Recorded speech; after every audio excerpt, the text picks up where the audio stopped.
No. Alright, let's get started. Alright.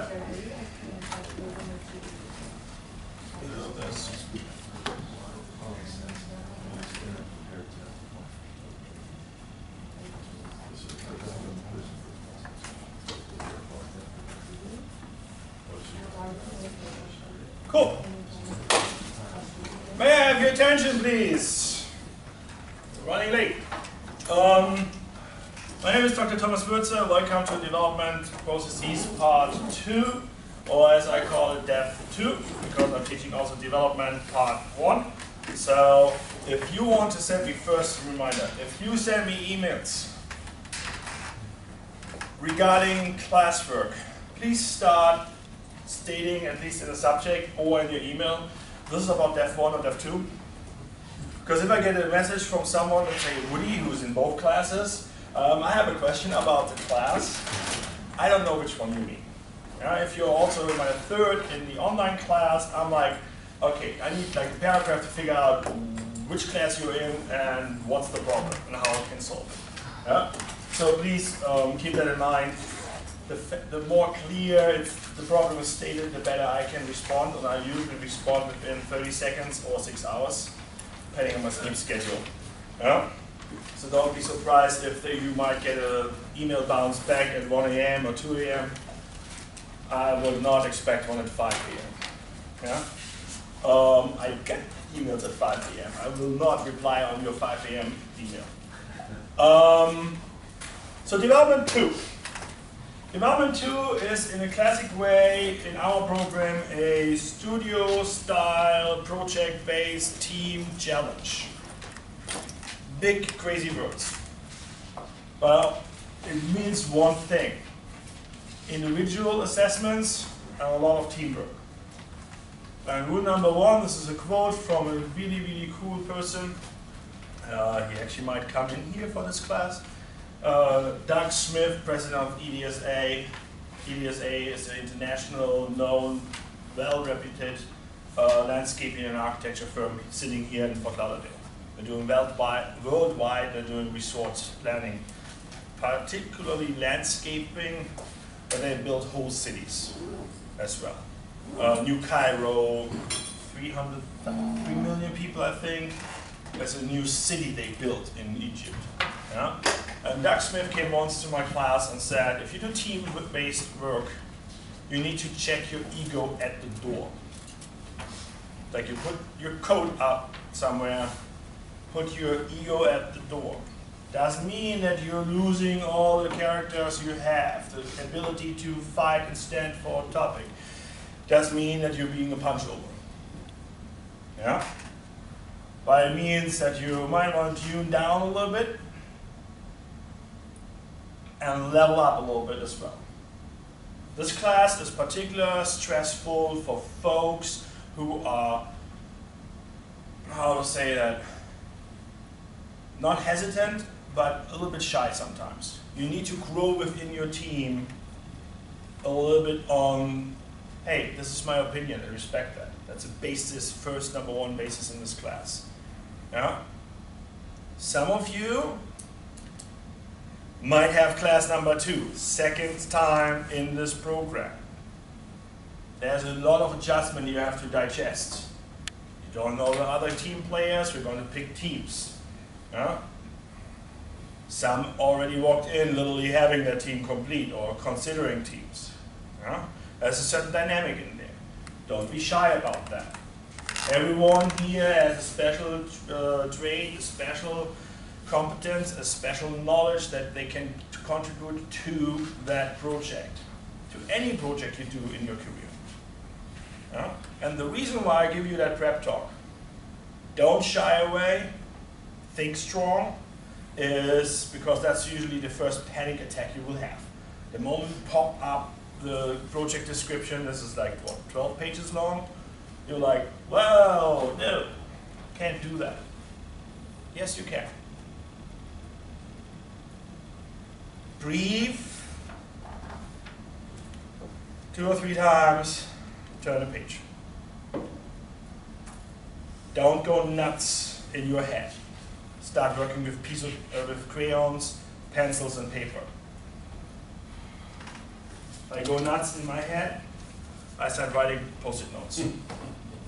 If you see me running around in the building or across campus with one post-it note in the hand, I'm on a mission to fix a few things or set up a few things for, let's say, a computer lab. This is my post-it note. I went on Thursday afternoon to a local planning and zoning department to finalize more steps for this project. So this project is hot. The site we are going to discuss is on the market. That means they're looking for a buyer. And we're going to have the great opportunity to actually, next session, because it didn't work out this week because of short notice, we actually will have the broker, if not the owner, in the room to finalize a few questions. Everything will be okay.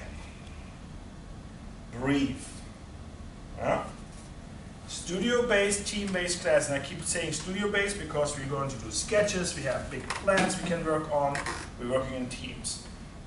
Studio-based classes are extremely stressful because you're not giving 3 questions you have to answer, and you can do this on a Sunday afternoon with a cup of coffee.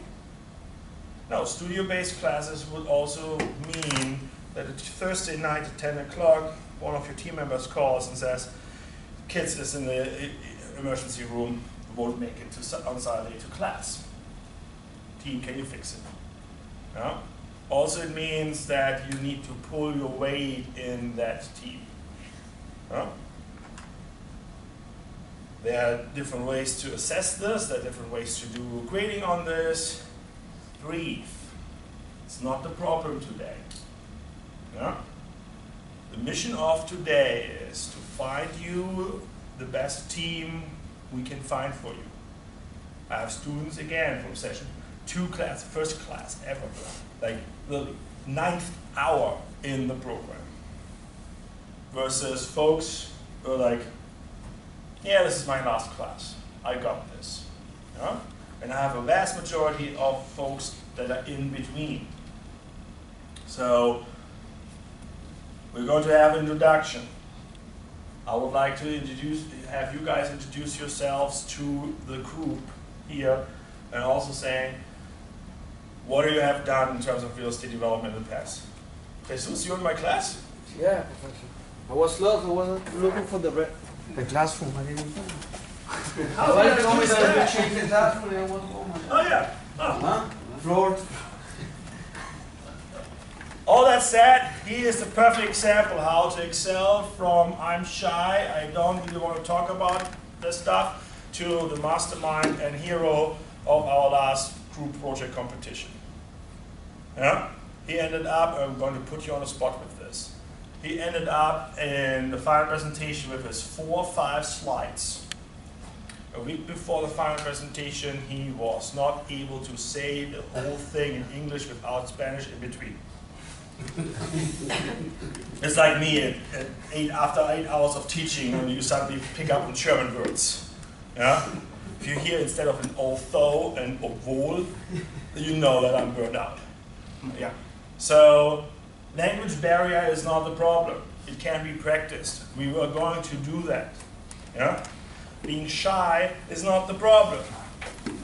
Bare minimum, I need you from, if you're shy or don't feel really strong enough with the stuff you do, a small like, hey Dr. Würzer, can I talk to you? An email? Yeah? This is my job. My job is to coach you to excellence. My job is not to make your life miserable. Yeah? That's a sentence, that's a quote from a professor who derailed my dissertation and then got me back on the tracks. I was at a point in my own personal career, I was not sure if I wanted to stay in this country the next day. And he called me up and said, what are you doing? And I'm like, probably packing my suitcase and leave. And he's like, why don't you come over to my office? He bought me coffee, and an hour later I was back on track. Well, it took me a few months to recover, but he said one very important thing. Again, my job is not to make your life miserable. My job is to teach you to excellence. William Whittaker. Yeah? Awesome man. And that's a philosophy that's stuck with me for all the team-based projects I'm doing. I'm not easy. Some people will confirm that hopefully here, because I set the bar high, but I'm helping you to get there. Huh? All right, all that prep talk. Hi, my name is Dr. Thomas Würzer. And the reason why I give this prep talk is because this is a serious issue. I don't want you to sit in here all day and like, I'm scared. Yeah? I want you to make that step into the light and say, hey, I can do this. Yeah? You sure about that? That you can do this? Yeah. All right, see? Poor guy's eating. And you already picked up on one thing. There's this rumor I have a sense of humor. I don't. Ha ha ha ha. I reward everyone that's working hard and trying. Everyone who struggles and excels, I reward them. What I can't stand if someone's cheating or doing plagiarism stuff. This is jumping ahead on that really no sense of humor page in the syllabus. This is a team-based project. Everyone in that team will have a specific responsibility, regulatory analysis, site analysis, market analysis, financial feasibility. Yeah? Those are the 4 pillars of a project assessment. Can you repeat that, please? That's in the syllabus. Regulatory, site, market, money, financials. Yeah? That means this is how we structure this class. Today we're looking at the project. Today we're going to take a look at what are the basics in regulatory, land use and zoning, what are the limitations, what I call the non-physical barriers. Yeah? Can you build what you want to build on that site? Telling you one thing, a 16-foot skyscraper is not permissible on that property. Technically by use, yes, but not by building height. And you won't have enough footage on it. Yeah? Site analysis talks about all the physical barriers and challenges on the site. We're actually going this afternoon to the site. We have permission to enter this premises. Yeah, field trip. Opportunity to take pictures, opportunity to take a look around, to absorb the atmosphere at that place. Yeah? In the site planning class, like books, site planning class, in fall, Saturday afternoons, one of the first chapters talks between the lines about the spirit of the site. Landscape architectures will talk about the spirit of the site. Well, what we're going to do is we're going to walk the site. And I want you to take a look, 360, spin around, take a look on the other side, absorb what's there, because that might influence or not your decisions. For those who are interested in that book, you do and don't have it, take a look at it. That's one of the site analysis parts. If you've never been exposed to zoning, land use regulations, there are 2 ways to deal with this. Read a book like that, and or have someone in your team that is really good with this stuff, who had, let's say, Tracy Lautenschlager already in land use regulations, who maybe went through a site planning class with me. If not a problem, but you got to do a little bit more reading on this. Lots of the stuff is easy to understand. You don't have to be a lawyer or have the bar exam for dealing with this class. Yeah? Got to deal with a little bit legal text and reading this. And the way I'm talking about it, legal text is subject to interpretation. Zoning usually doesn't, if it's good zoning code, it doesn't give you a lot of subject to interpretation. That's a good thing. As a developer, you say it's a barrier. As the planner, I say it sets healthy boundaries. Things you are not allowed to do on a property or not. That you're not allowed to put a nuclear power plant on it. It's a good thing. Huh? Maybe. We'll see. In general, I talked about this in the other class, We're dealing a lot of stuff with text. And the worst thing that can happen in terms of plagiarism and cheating is that you find a cool web page and do copy and paste from that web page without even saying, oh, I got this from a web page. One of my favorite web pages is Wikipedia. Enough said. Ha, ha. If you find additional sources from outside, please take that time to acknowledge the other person's hard work, the other person's original thought. Yeah? You don't have to do that for common sense literature. If I would say, I have a dream, I probably won't have to quote that was Martin Luther King, unless I really want to reflect that in my writing or my text. Or if you say, we the people, we all know where that stands. Yeah? But for everything else, I recommend this book. I don't usually do a lot of book recommendations before I even start talking about the class.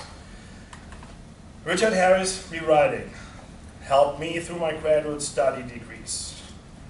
It's a very quick read with really cool examples and how to transform text from someone else's thought, keeping that original thought and using your own thoughts to mingle all that. Why am I going to present this to you? Well, you're in Dev 1 and in Dev 2. In Dev 2, you're going to write certain chapters of a report. You're doing, let's say, market analysis. Well, market analysis is coming from somewhere. You're going to find some data about, let's say, demographics. Well, say, where did you get that? The basis for that is if you present a table on the demographics, let's say for the city of Devl, well, put underneath the table the source, city of Devl, or Census Bureau, and then put it into the reference, the whole thing. Yeah, Census Bureau, US government, and if it's a web page, even the URL where you got that. There are standards that will present that, how you reference, how you write. I don't care if you're writing Caribbean, Chicago, or APA 6. I would prefer to see you writing APA 6. Different styles in how to report references. Yeah? Since it's a team project, you might want to stick with one reference style. APA 6 is pretty easy. Yeah? And I can give you examples, point you out to the writing center. There are hundreds of books written about how to write. I think this is one of the best ones, because it doesn't push you into a specific format. It makes you think how to deal with text and how to transform. Yeah? Huge help. I'm still on the hello. What I want to do is roll call. Got to do this. University policy, you have to have at least one session attendance. Tomorrow is the deadline for the so-called roster reconciliation. That also means if I don't report it, I am in trouble, and I need to basically say, you attended my class, you have been actively participating. This is particularly important if you are on financial aid and you decide to drop this class, because there's certain deadlines you have to fulfill. Yeah? So what we're going to do is we're going to introduce ourselves for a very short period.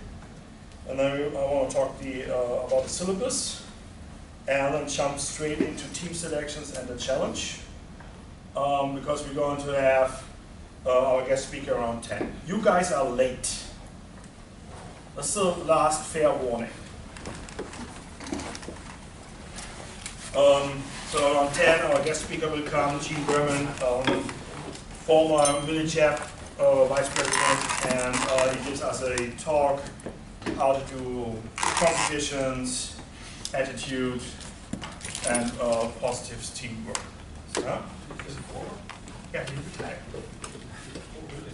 Yeah, oh, yeah. I didn't know that. Well, I'm not sure if it's official, but he is retired. At least to the board, he told us. And then Gene is about an hour, 2 hours. So the idea of this morning is regulatory analysis, as much as we can get in.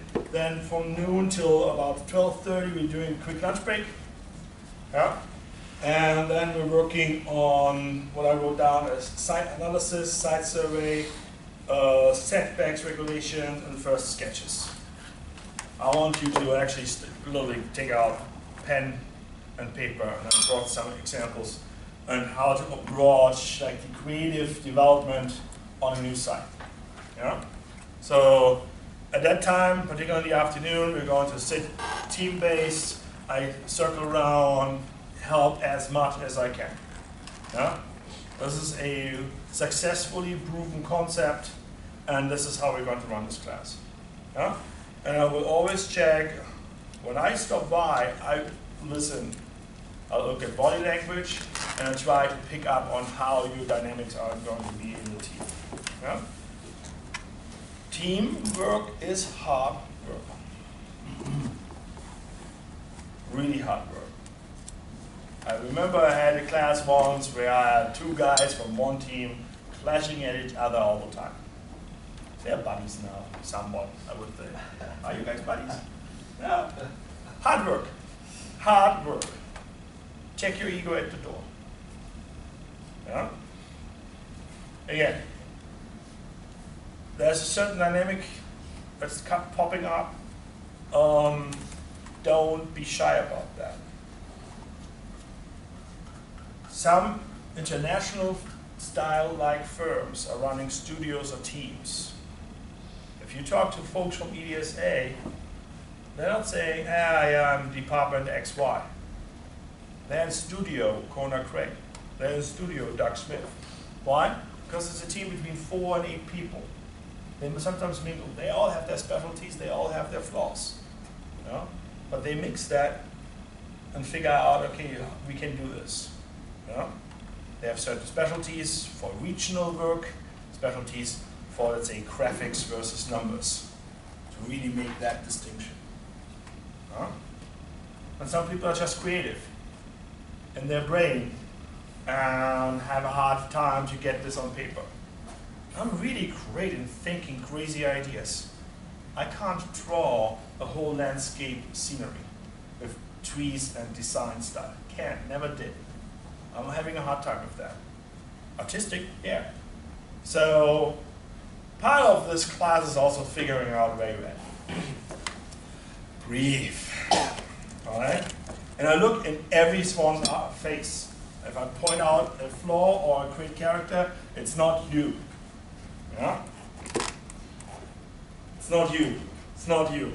All right. All right. Let's do a roll call. Introductions. Again, Thomas Würzer. Originally from South Germany. Have a master's in urban policy and urban planning, public policy and urban planning. Got my doctorate at the University of Cincinnati for GIS. This is fancy, funny-looking map stuff. Did in 4 years structural studies, 5 maps, 2 for the Christmas party. So GIS is not, for me, it's not a funny-looking map. I do all the data management behind the scenes. Remember the matrix, the screen with the 0 and 1s? I'm behind that screen, looking at the 0 and 1s, producing them.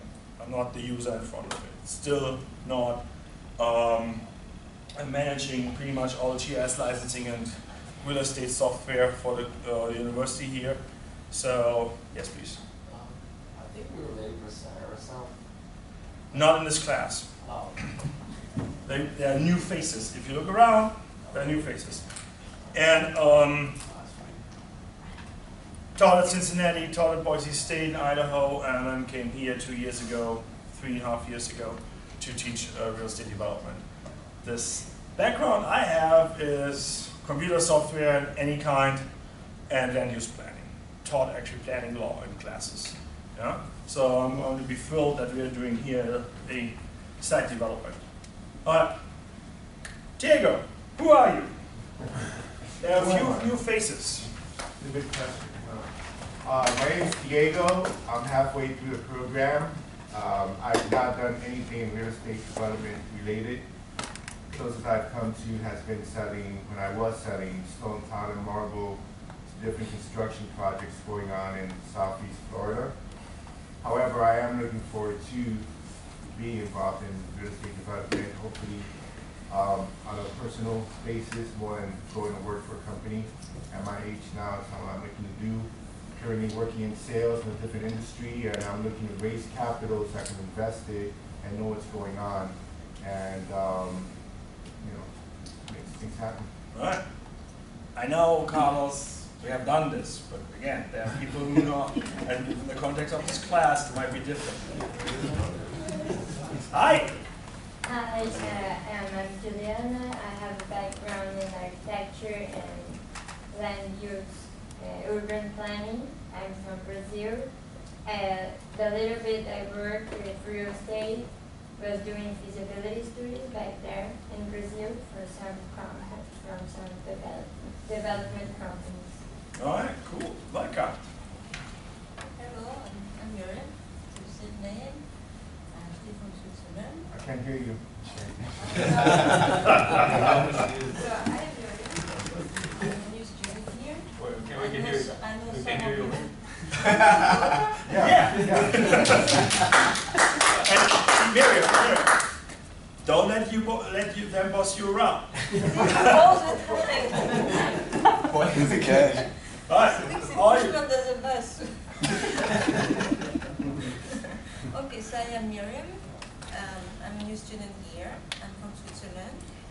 I have no experience in real estate. I'm good with numbers though. And, Yes, we know. I like Excel. I can do nice tables on Excel if you give me time for that.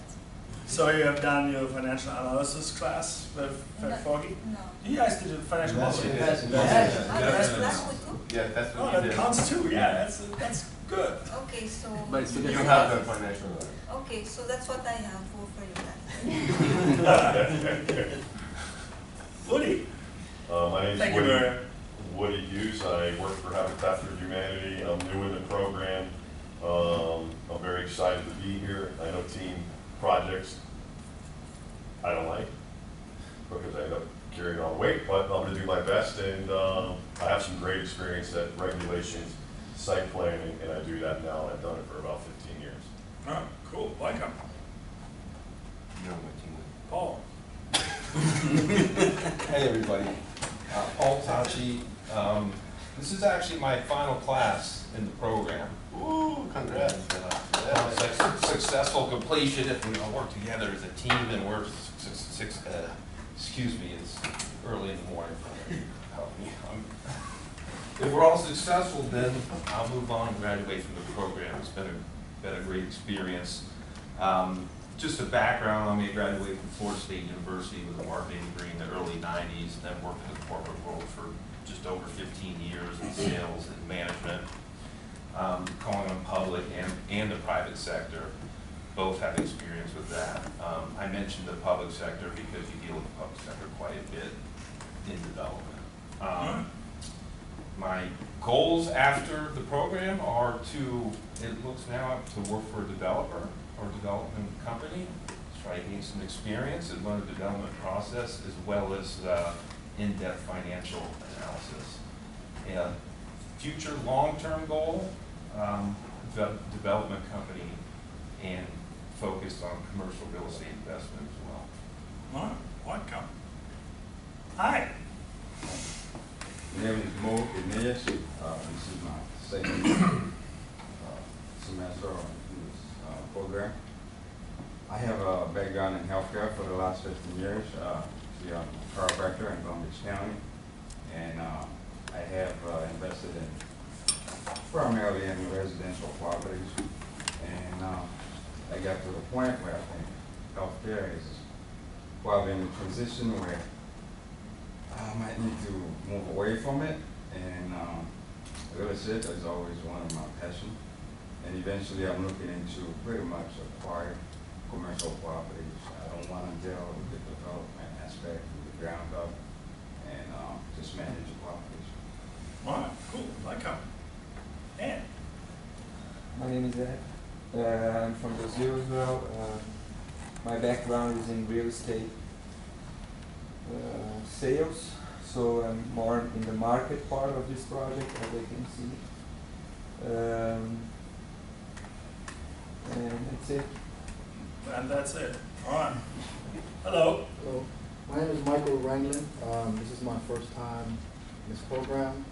I do have a construction management degree, so I have a little bit of construction background. But I decided to get into the real estate part of it with sales, so I'm an agent as well. You know, with this program, I just want to learn a little bit more about development. I love real estate, and I think this would be a great opportunity to develop my skills and find out exactly what I really want to do in real estate. But, I'm happy to be here and hope to help. Welcome. And my name is Evan Eckstein. I'm from Toronto, Canada. I have a background undergrad in business and finance, and I worked for a real estate development company in land acquisitions and an analyst as well for a couple of years. And now I'm in the program, I'm about halfway through the program. All right. My name is Jarvis Sunderberg. I'm from West Palm Beach originally. Degree, bachelor's in business, minor in economics. I've been an agent for four years now.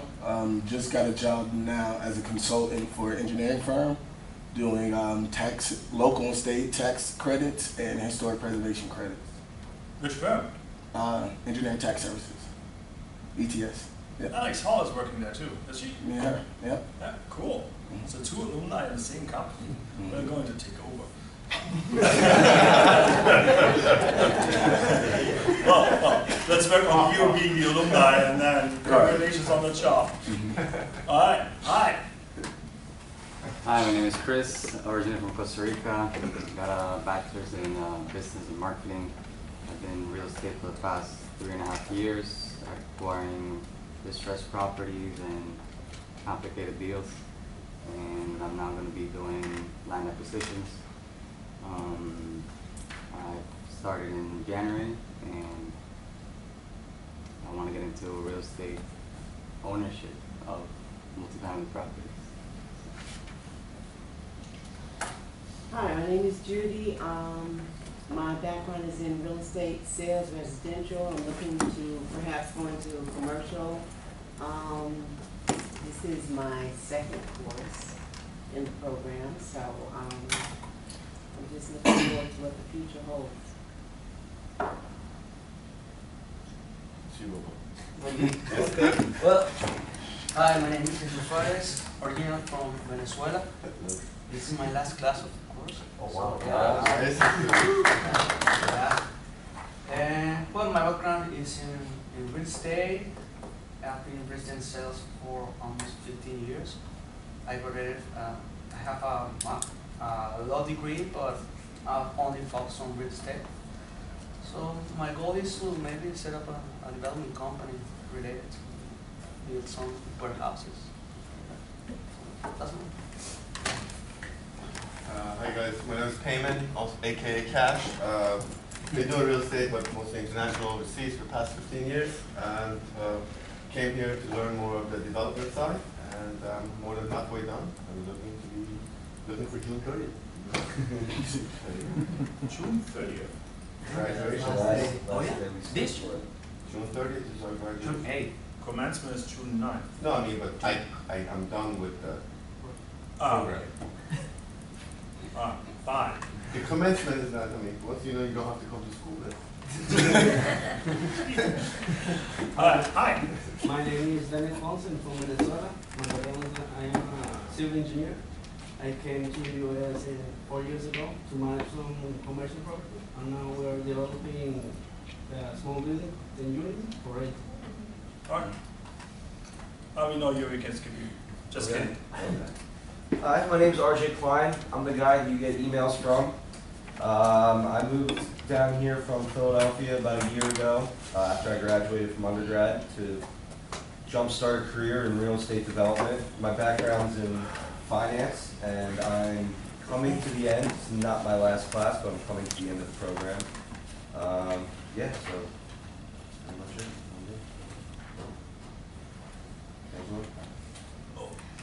My name is Angelo Menezes. Actually, it's Jose Angelo Menezes, but I go by Angelo because I've already explained numerous times. This is my last class as well, guys, so I'm really excited But at the same time, I'm very sad because you know, I'm going to be missing you guys. I'm going to be missing super simple, that kind of stuff. I come from a background in business management at the University of San Diego, with emphasis in procurement and supply management, where I spent about 15 years of my life in the corporate world.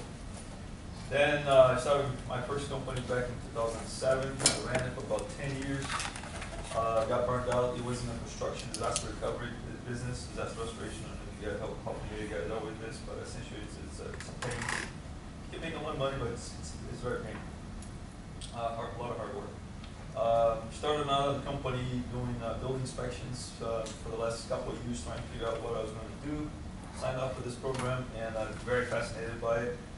Got my license, work as a commercial realtor for a company down in Miami, and I'm looking to spin up my own development programs as soon as I can get my hands around, stop studying and focus on my stuff.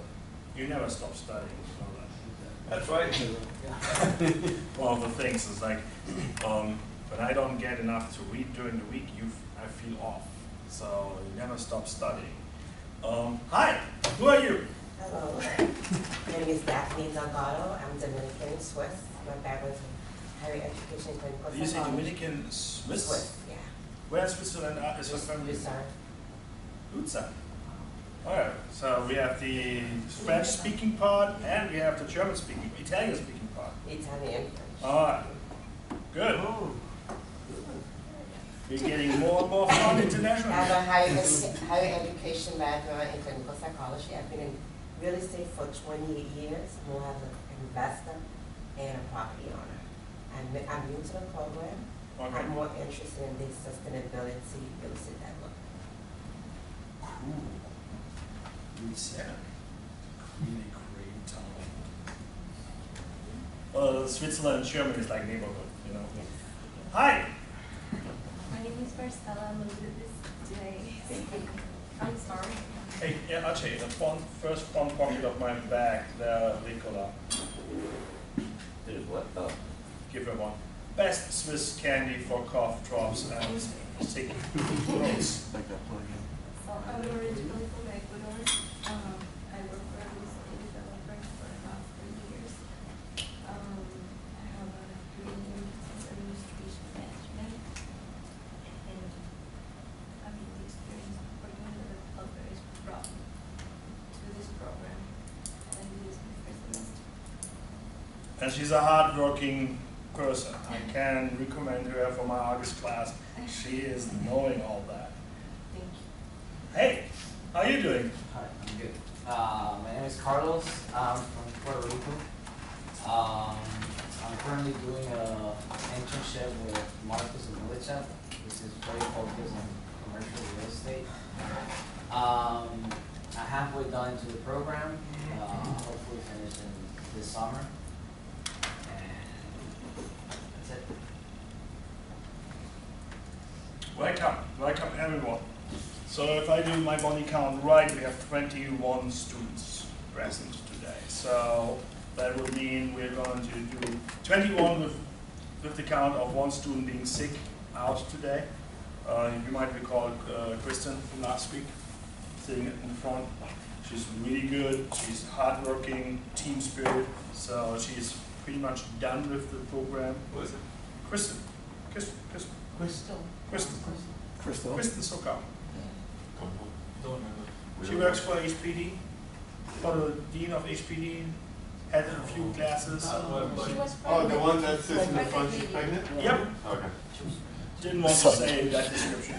But, and she has and doing some marketing because, listen guys, doing some marketing because she's not here today. She's super easy to work with, hardworking, final 2 classes, one my construction management in summer and this one. So we're going to put her on the board as well.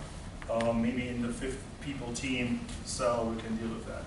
She's out sick today because the pregnancy is complicated here and there with medication, so she has to sit out the whole thing she has right now rather than taking meds. Sad to hear that, but we'll figure it out.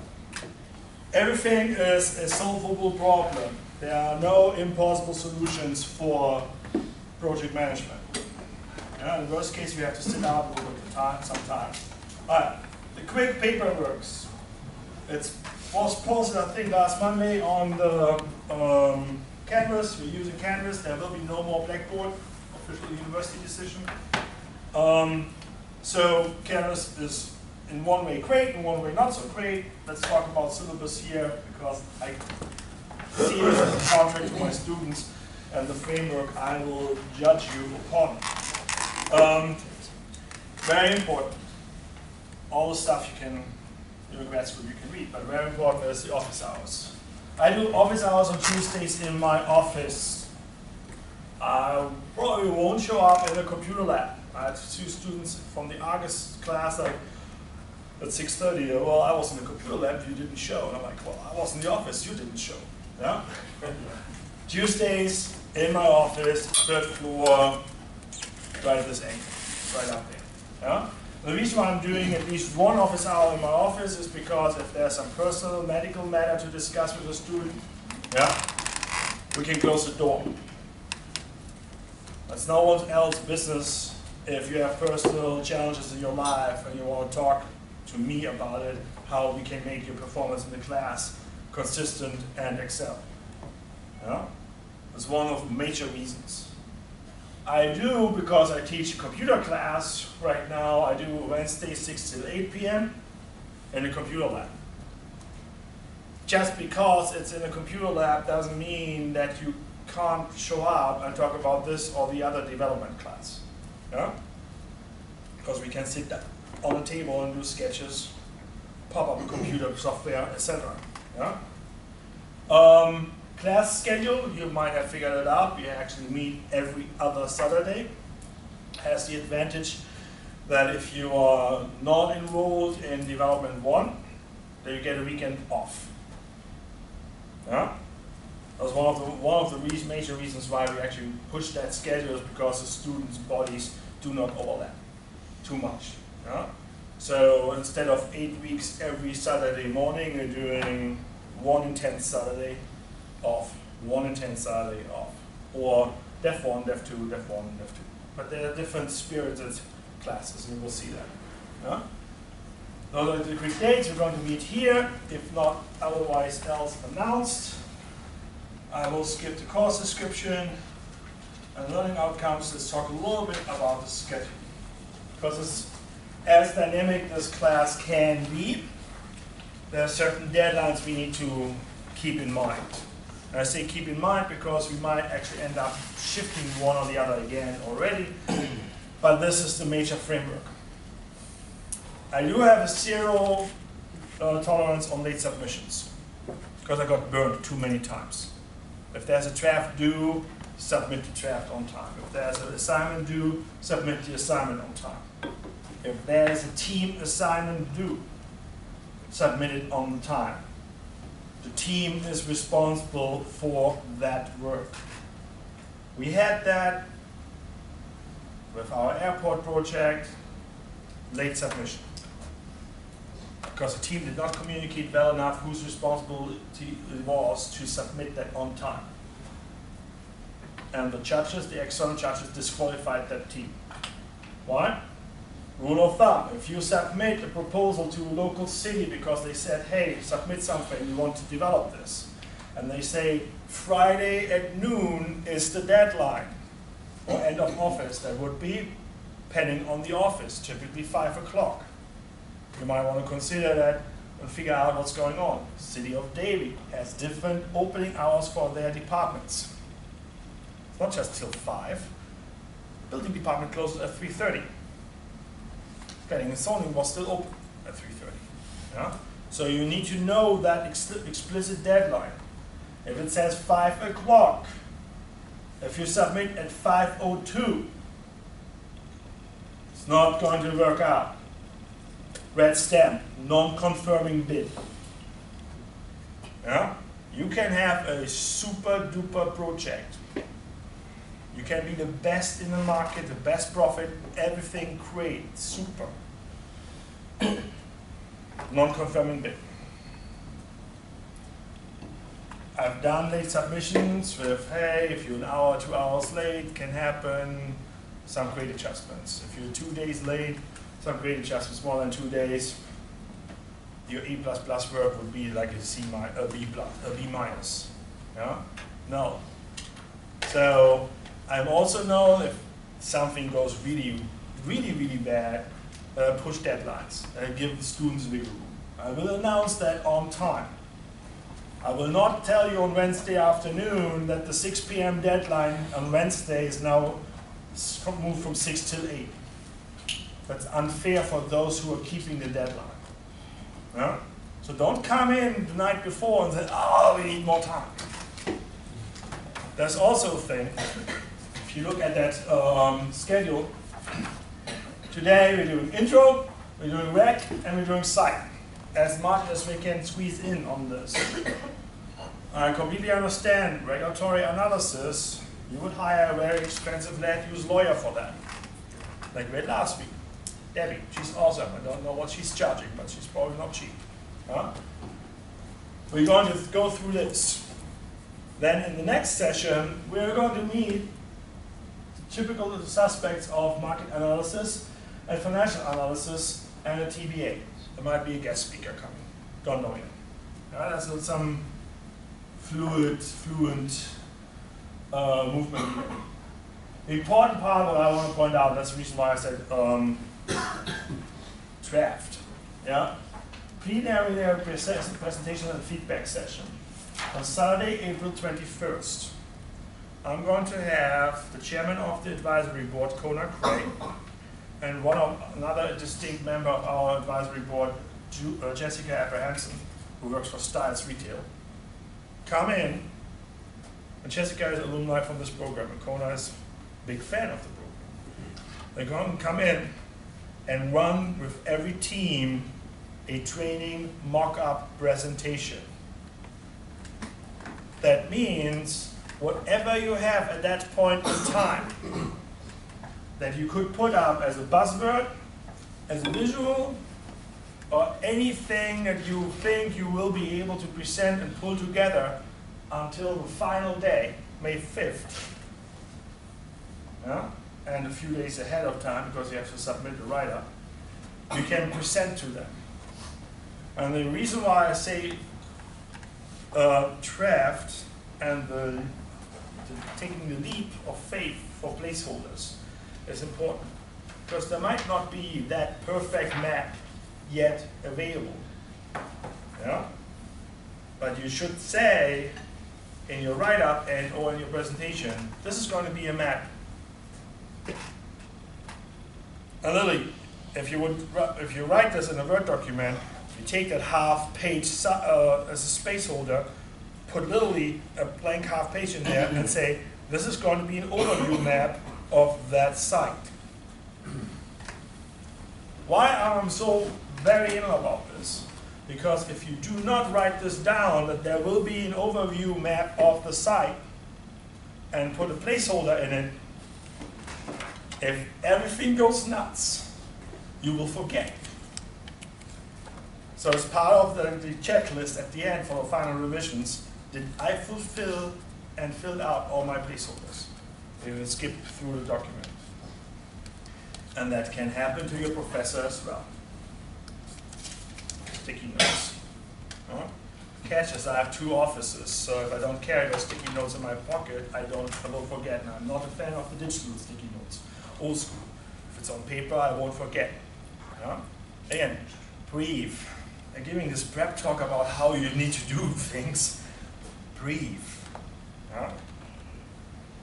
The most important part in this class is positive attitude to your team and good management, time management.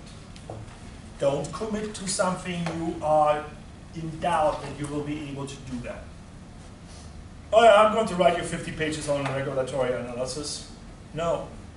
First of all, the maximum report package is 50 pages. Yeah? Don't want to read 200.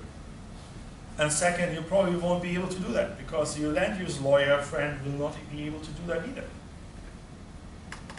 And my purpose of this class is to forge you into a team and getting creative and feasible solutions versus to teach you how to write a very long legal statement.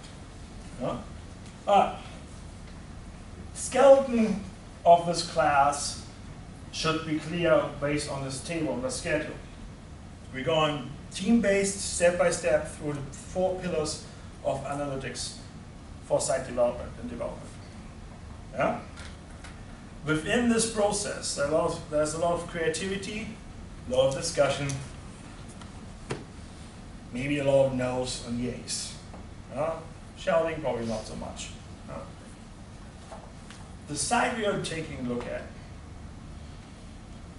has tons of feasible solutions. So you need to drill down to that one you want to present at the end. Yeah? Tons of feasible solutions. Just think about it. If it's possible to put residential on it, how many different forms of residential use you have in your mind already? And you part of the regulatory and the site analysis is also to go through and say, condominium tower, feasible, possible, no. Residential single-family homes, feasible, possible, maybe. Small apartments, feasible, possible, maybe. Yeah? Literally go through that whole barrage of legal possibilities. Again, an industrial warehousing park will not be possible based on the site size, not by zoning code. Yeah? All right, Saturday the 5th, we're working on it. It's going to be the great networking day. When is it? Saturday the 5th, May 5th. Yeah, the last one. Big day. Big day as in 2 weeks ahead, you had the opportunity to have really brutal internal feedback. Compliments, feedback, comments, why don't you think about this way, touch up a little bit here, great idea, stuff like this. Put up the size of your font a little bit bigger. Could be simple like this. On the 5th, we're doing this with external judges the same time again. You had a chance to present your draft, get feedback, had a lot of time with me, then you're flying solo. Each team will present their work as part of this challenge, of this competition. Each team will present of external judges, between 4 and 6. There are a few names pending right now.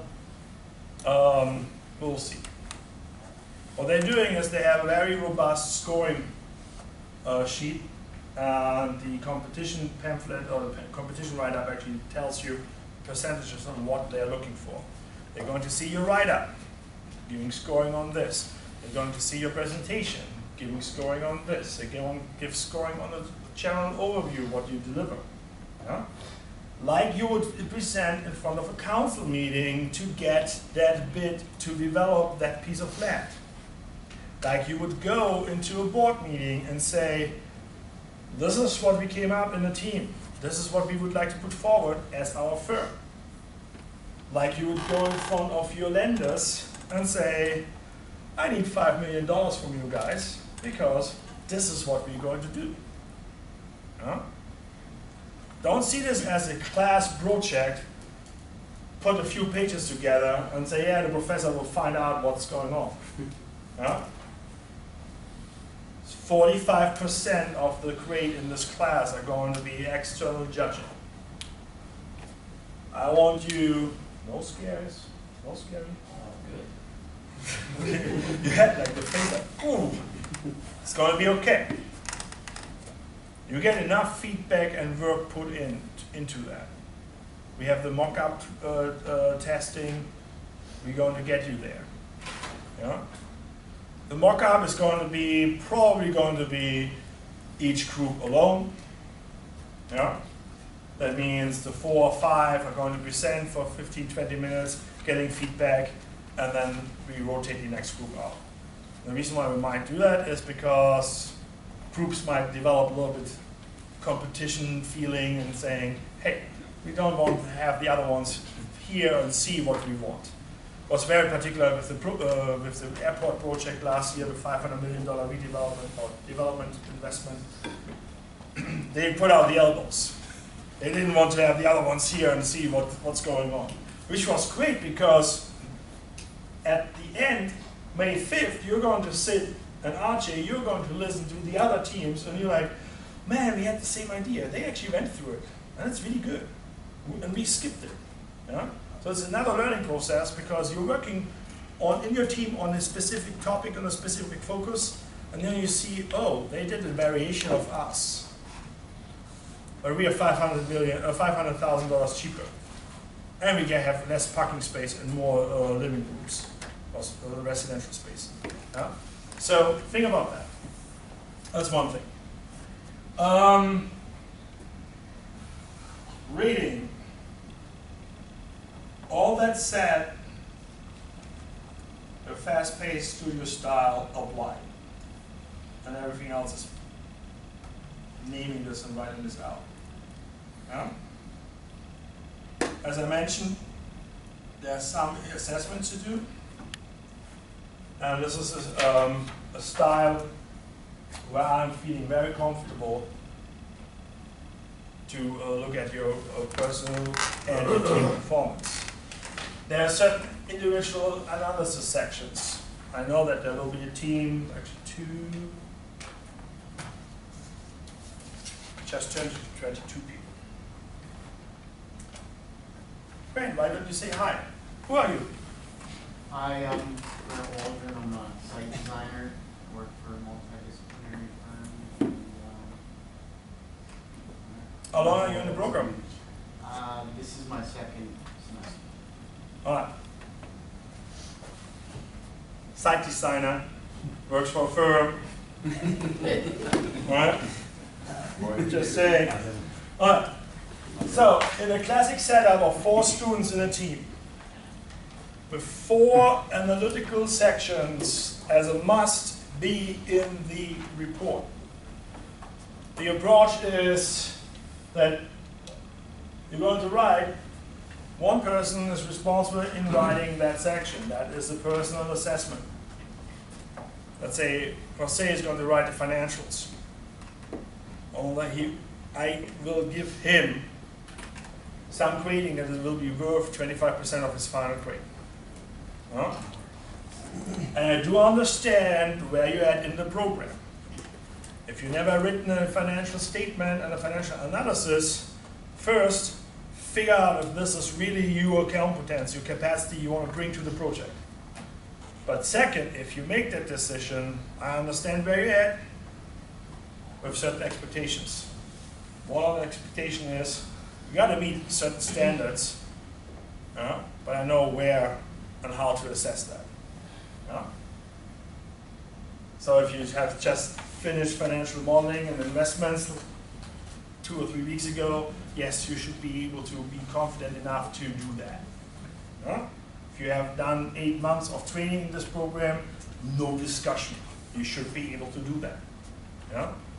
Some people have more graphics, more design, some people have a little bit more the financial sides as positive. Balance this out in your teams.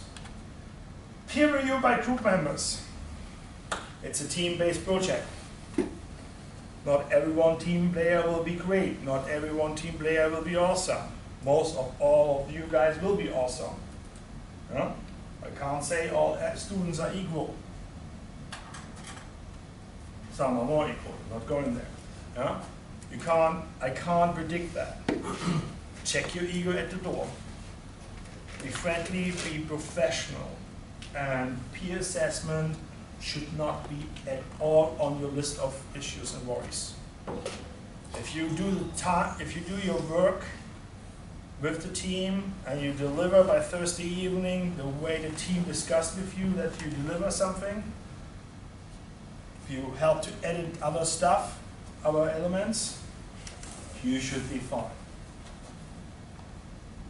But it helps me to get feedback from your team members, and after that, after the class is done, and you can write, first of all, you give some quantitative elements, quantitative as in some points and ranking, and second, you're going to write a short paragraph, professional statement, like you would be a supervisor in a team about your teammate.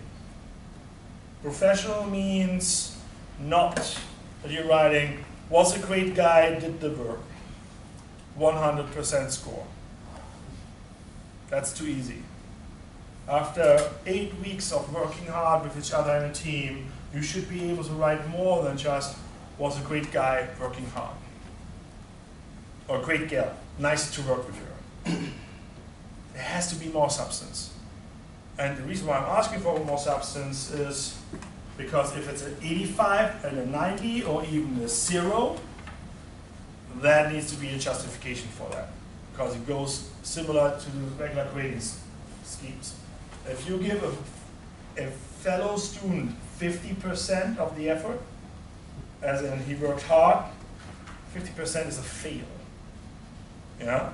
So this kind of rating and judgment goes along with our grading. Yeah? And I'm asking you, hey, what letter grade would you give that student? And what kind of scoring would you give? I will set that up. Had it in Blackboard, now we have to do this in Canvas. This is confidential assessment. I am not going to share these comments with the other students. And it's very important, because A, you need to be professional, but also be honest about it. Yes? Why wouldn't you share? Because wouldn't that help the student to understand their weaknesses so-called? I could share, but without the name. That would be good too, because the And language on request, because I get 22 comments. Yeah. You're going to write for every team member and yourself an assessment, so it's a little bit paperwork. Yeah. I can, but typically it's perfectly okay. As in, I only had in the last 8 years only once a request for can I have my comments? Why didn't I perform that? So it's a good system to have. Yeah? Then I put in individual presentation of sections. The reason why I put in individual presentation of sections is because I want to give you assessment and feedback on your presentation styles. Because coming out of this program means also that you should be professionally trained for the way you present in front of an audience. But you're not doing this, well, you know what you see, blah, blah, blah, blah, blah. And you're open with your body language, that you assist your visuals and your talk. Yeah? We're doing this in the mock-up, and I give you a grade for that. But you also see this tiny grade. But I separate that out because I can do judgment on the individual presentation as part of the larger team on a separate grading score or a scoring sheet. And that's important to me. I can give the judges their packages, they do their thing, I do mine. And I've done it in the past. Yeah? And I was really running nicely parallel tracks on this. And I also can say, hey, the judges give you 50,000 feet view, and can drill down a little bit. Yeah? All of that, brief. No panic. It's going to be okay. Right now, this is metrics. Don't get scared about that. Yeah? It's more important that you keep going and think about all this. All right, everything else, we got. All right. For those who have not had yet the chance to take a look at this, this is the challenge. Did you write this? I wrote most of it. That's very good. I gave you citation. I gave a citation, what was in there. Well, I'm following the framework, I'm following the proven framework, so we're not going to go through each of these pages. But I want you to understand maybe the two most important parts. The development challenge is not here to torture you. It's going to be painful, and it's going to be a lot of fun. Huh? Again, my job is not to make your life miserable. But some people will say, yeah, you got to push the buttons for learning.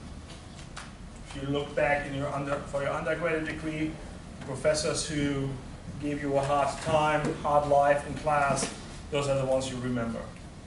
And those are the tools you remember from those classes. I can't remember my English teachers from high school. I remember that one talk from my English teacher in 12th and 13th grade to tell him I don't learn in this class anymore. I'm going to read the Newsweek with a dictionary and learn more. And he said, fine, go to the library. So please don't leave my room right now. But that said is, I can't remember 4 or 5 years of having him. I remember that moment he said, okay, move on. Same thing here. This is part of your training to make you better and more tougher. The other part is, it says the battle of the brightest. Everyone in this room is bright. It's just polished different. Just polish you guys different. That's the reason of the teams. Because every team will have a different character and different personality. I could give you the same assignment as an individual assignment and I get 22 different versions out of it. Maybe I actually get 12 different versions out of it because you start talking to each other, which is fine. Why don't we just have you guys talk to each other in teams of 4 and 5 and you do even better work because it's more manageable. And on the bottom here, very small fine print, the development challenge will focus on a 1.25 acre corner lot at 6650 Nova Drive, on the southwest corner of Nova Drive and College Avenue. Everyone was like, ding, ding, ding, ding, ding. Where is that? It's around the corner, this way. College Avenue, Nova Drive, across the street is a big gas station. If you come from 84 and coming on College Avenue to go here to the college, you're passing this huge warehouse.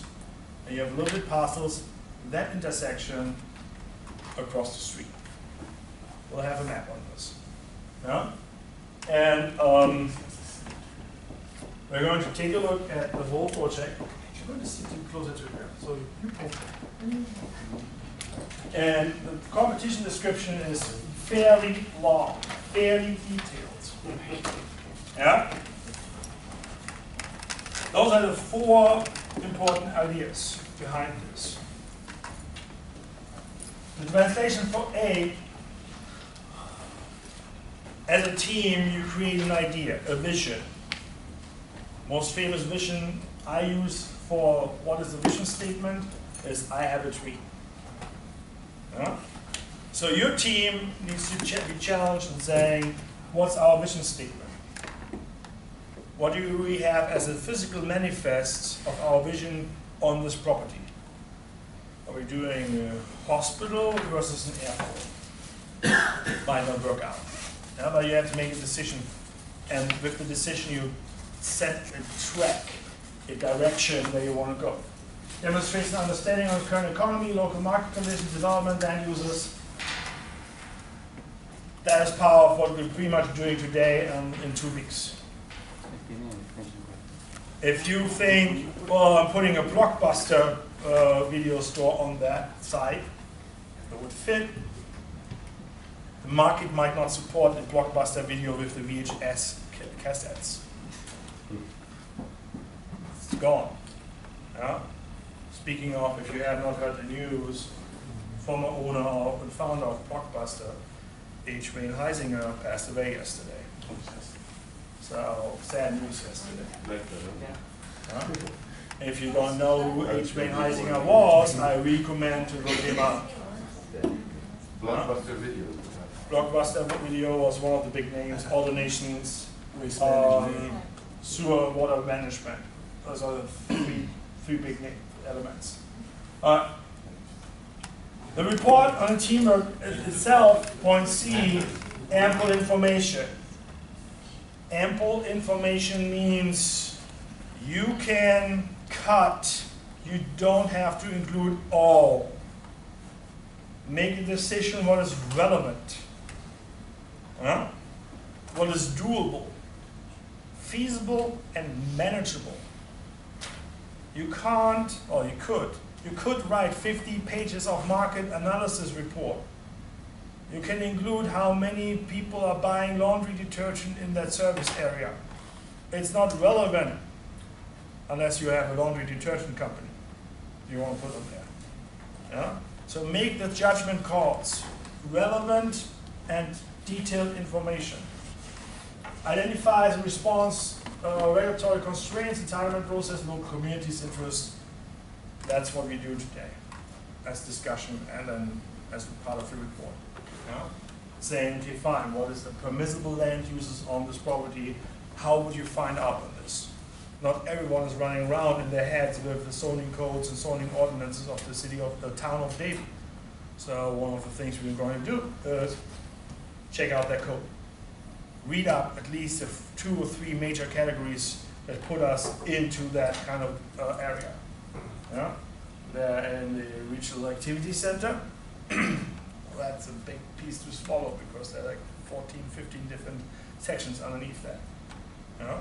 Again, purpose of this class, purpose of the regulatory analysis is not meant to be that you're leaving here to pass the bar exam for land use planning.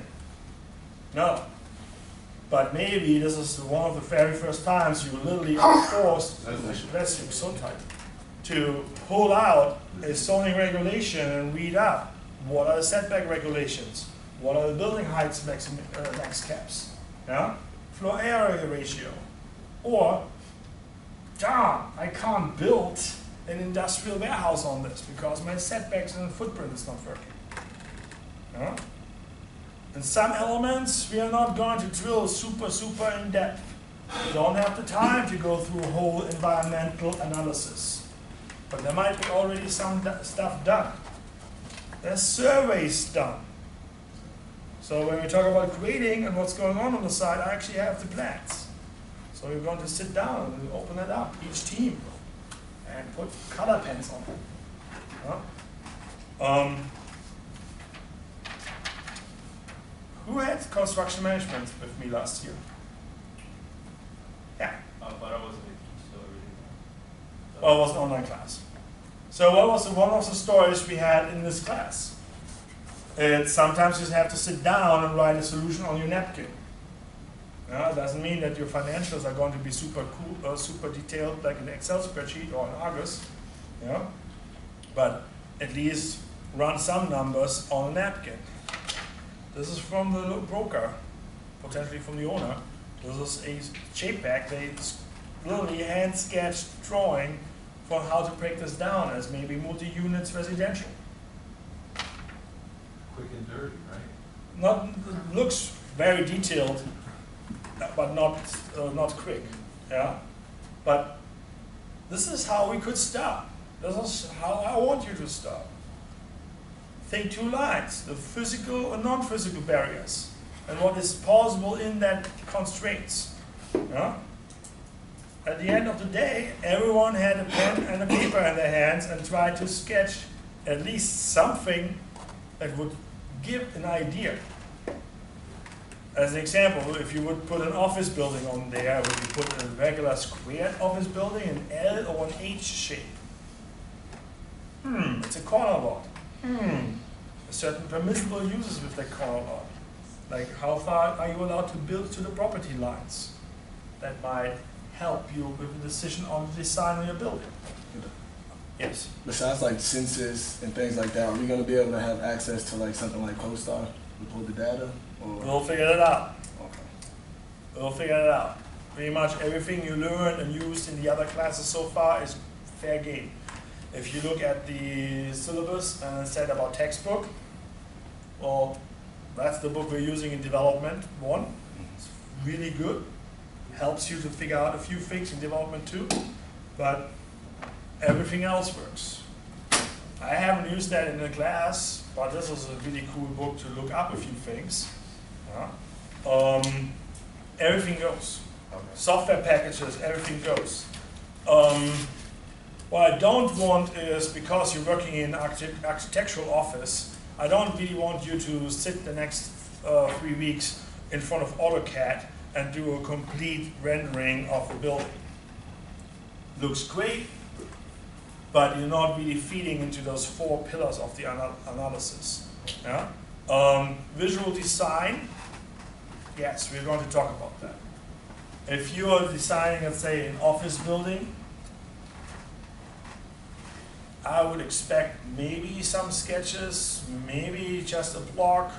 Doesn't have to be whole cladding and windows on it. There are different ways, different levels of competencies we have in this class.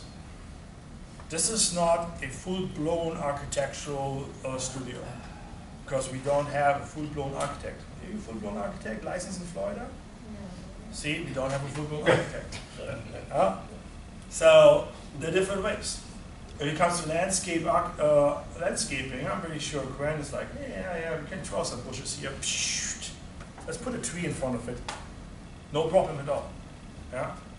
He's the guy to talk to about, hey, what are we doing about drainage on the site? For the environmental rules, we need to drain into the site, even though behind the property is actually a water drainage canal. Yeah? So, grading plan, if you decide to go with one, he might be just like, show me the site, does it by hand. Some people might actually have to ask for help. There's a different philosophy also here in terms of how to reach out. I don't want you to call the city of Davie 50 times. Make that clear in the write-up. The owner comes to us next session and talks to us. I also don't want you to call West 5 times a day, 5 teams. This guy is a professional who has to get work done. Yeah? If you are thinking to reach out to a certain entity, local government, Broward County, we are able to maybe compile that into a conference call. Yeah? Or make sure that to say, hey, if you really want to meet that kind of personnel, that you as a team or one of the team and then the other teams are going there and have one meet rather than 5 different meets. It's different. So be professional and present the courtesy of, I don't want to overwhelm the other people. You're not in this class as a developer and putting out the for financial purposes. You're not trying to build this and make your own personal profit out of that. So there's a fine line in how to do that. I have never seen really once, can't say never, once was the case. But usually it's a very friendly environment. If you call up someone and say, hey, we're doing this in-class project, it's team-based, I would like to know about X, Y, Z. Do your homeworks before you call someone, before you reach out to someone. If you reach out to the city of Davie planning, town of Davie,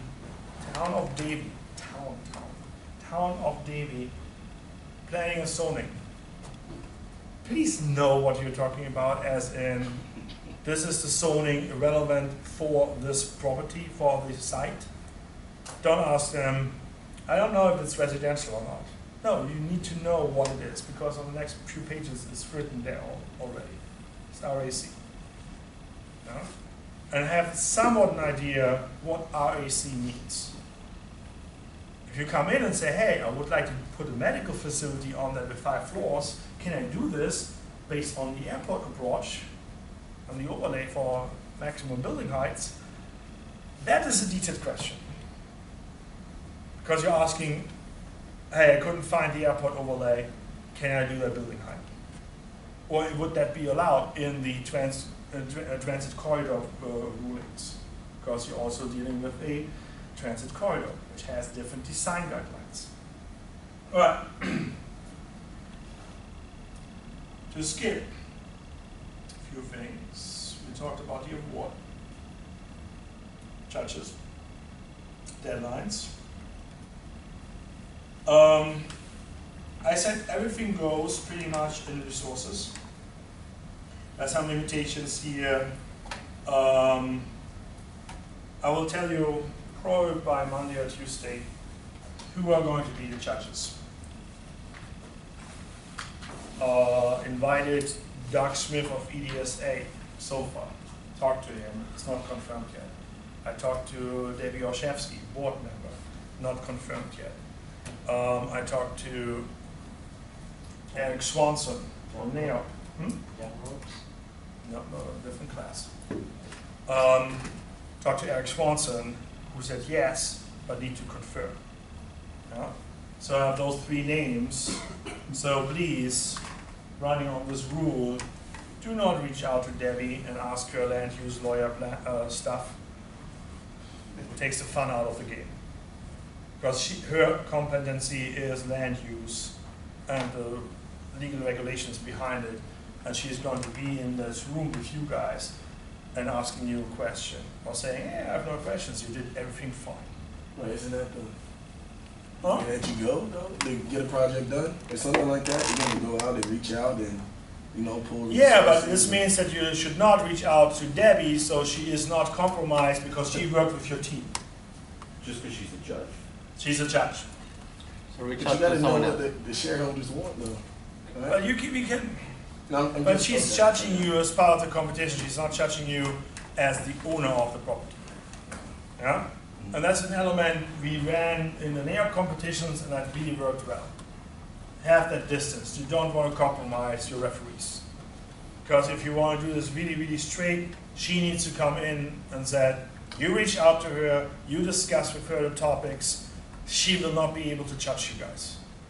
And you don't want to do that. Because you're losing points. But you have no problem with going to a different land use lawyer, right? No. Yeah. Yeah. He or she might charge you $300-400 the hour. 600. Oh, they're not going to go to the partners. No, you're right. Yeah. The material of the town of Davie is pending. I have some material here already. Please go through me. Planning director is really, really nice. Yeah? You don't want to burn that bridge, particularly since most of you are looking into small developments. That's the reason why we're not doing a 3 or 6 acre site. We're doing 1 point in a quarter, because those are the sites you're going to face in the next 5 to 10 years. Yeah. There are not anymore the 300 acre sites you can purchase. And in the startup in your career, you're not going to have the equity and the backing for the 300 acres. Yeah? So we had learned last week again, small developments, even infill, are probably the forcible way we need to go. On that note, who is who gets a subscription for the South Florida Business Journal? I strongly recommend to subscribe to the South Florida Business Journal. I think it's $100 for the print and the online version a year. At least that's what they charged me last time. Last week's edition was talking about new residential trends, a new form of residential uses and housing in this region, in the larger region. Exactly when we discussed it in the afternoon, when we had the questions, what are the trends for the next 10, 15 years? I got home, I have the print version on this topic at upstairs actually. Brought it in to send it out to you guys. Governance, written presentation. I'm not going through the details here right now. There's a lot of things I took in.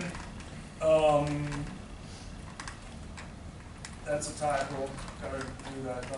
Not 30 blocking or massing diagrams. But if you choose to do one, keep it realistic. Presentation styles, all this is standard, but it's written out really detailed so you really know what's going on here. Again, presentations, written presentations, judges presentations, the questions, the channel evaluation criteria, pretty straightforward.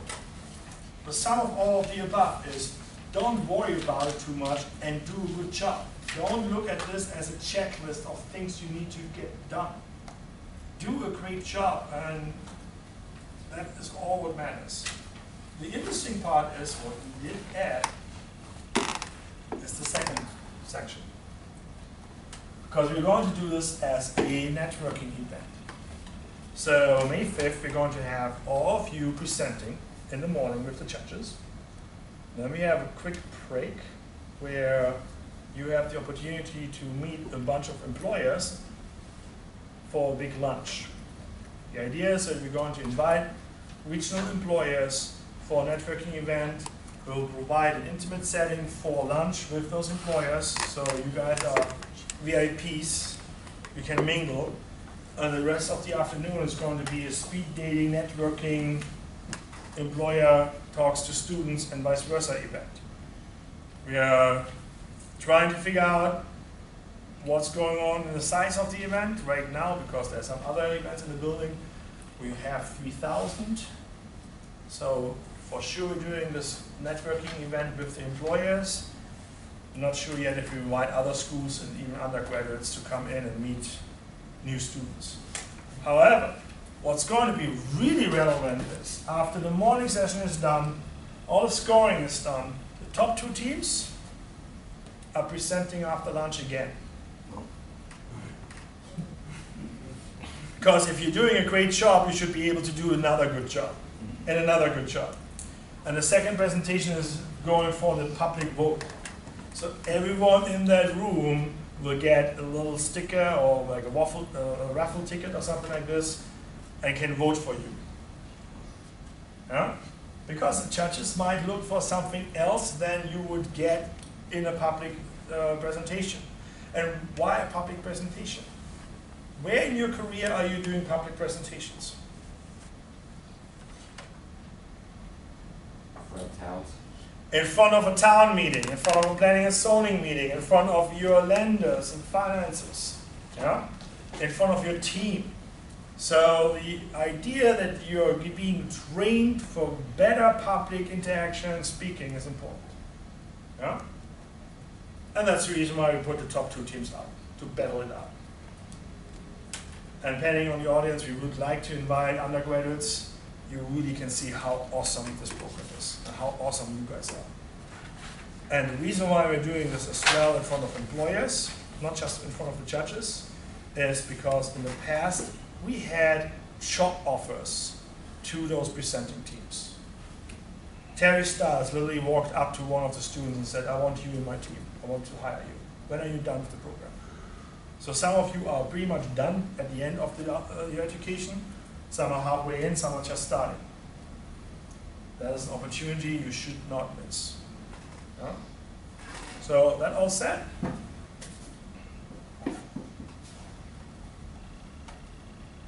quick rundown on the project. 6650 Noble Drive, Devl, Florida. This is actually partly taken from the site description. It's a 1.25 acre site currently listed for sale on LoopNet. That's where we found it. You will find it in different other real estate sites for commercials. And it's currently zoned commercially with that RWT. That's a sub-designation underneath the RAC, the Regional Activity Center. RAT is pretty much the WT means actually the west side. There's different sectors they have. We'll talk about that this afternoon as well. Yeah? Student teams shall evaluate the unique nature and context of surrounding property. I propose a development. I put in redevelopment because there was a land use before. I think it was an old gas station, and you can see on the aerials, you actually see that there is some black top where vegetation was growing over. So there's something underneath there. Yeah? Then you would go through zoning and entitled analysis, basically taking a look at market trends, all the little gadgets we have learned. Yeah? But you can't do annual absorption without not knowing what you want to develop. You can't just run annual absorption on residential if you think office would be the case you want to develop. You need to make a choice which direction you need to go as part of your teamwork. Yeah? Financing of financials and capital, same thing. Important part. So Tom, let me ask you a question. You're not expecting us to perform several analysis to define the one that's going to be the best for that site, best use for that site. you're asking for us to make a decision on one proposal and then work through it. Whether it's going to work or not, then that's it. Whether it's going to be feasible or not, or it's going to meet the market, that's it.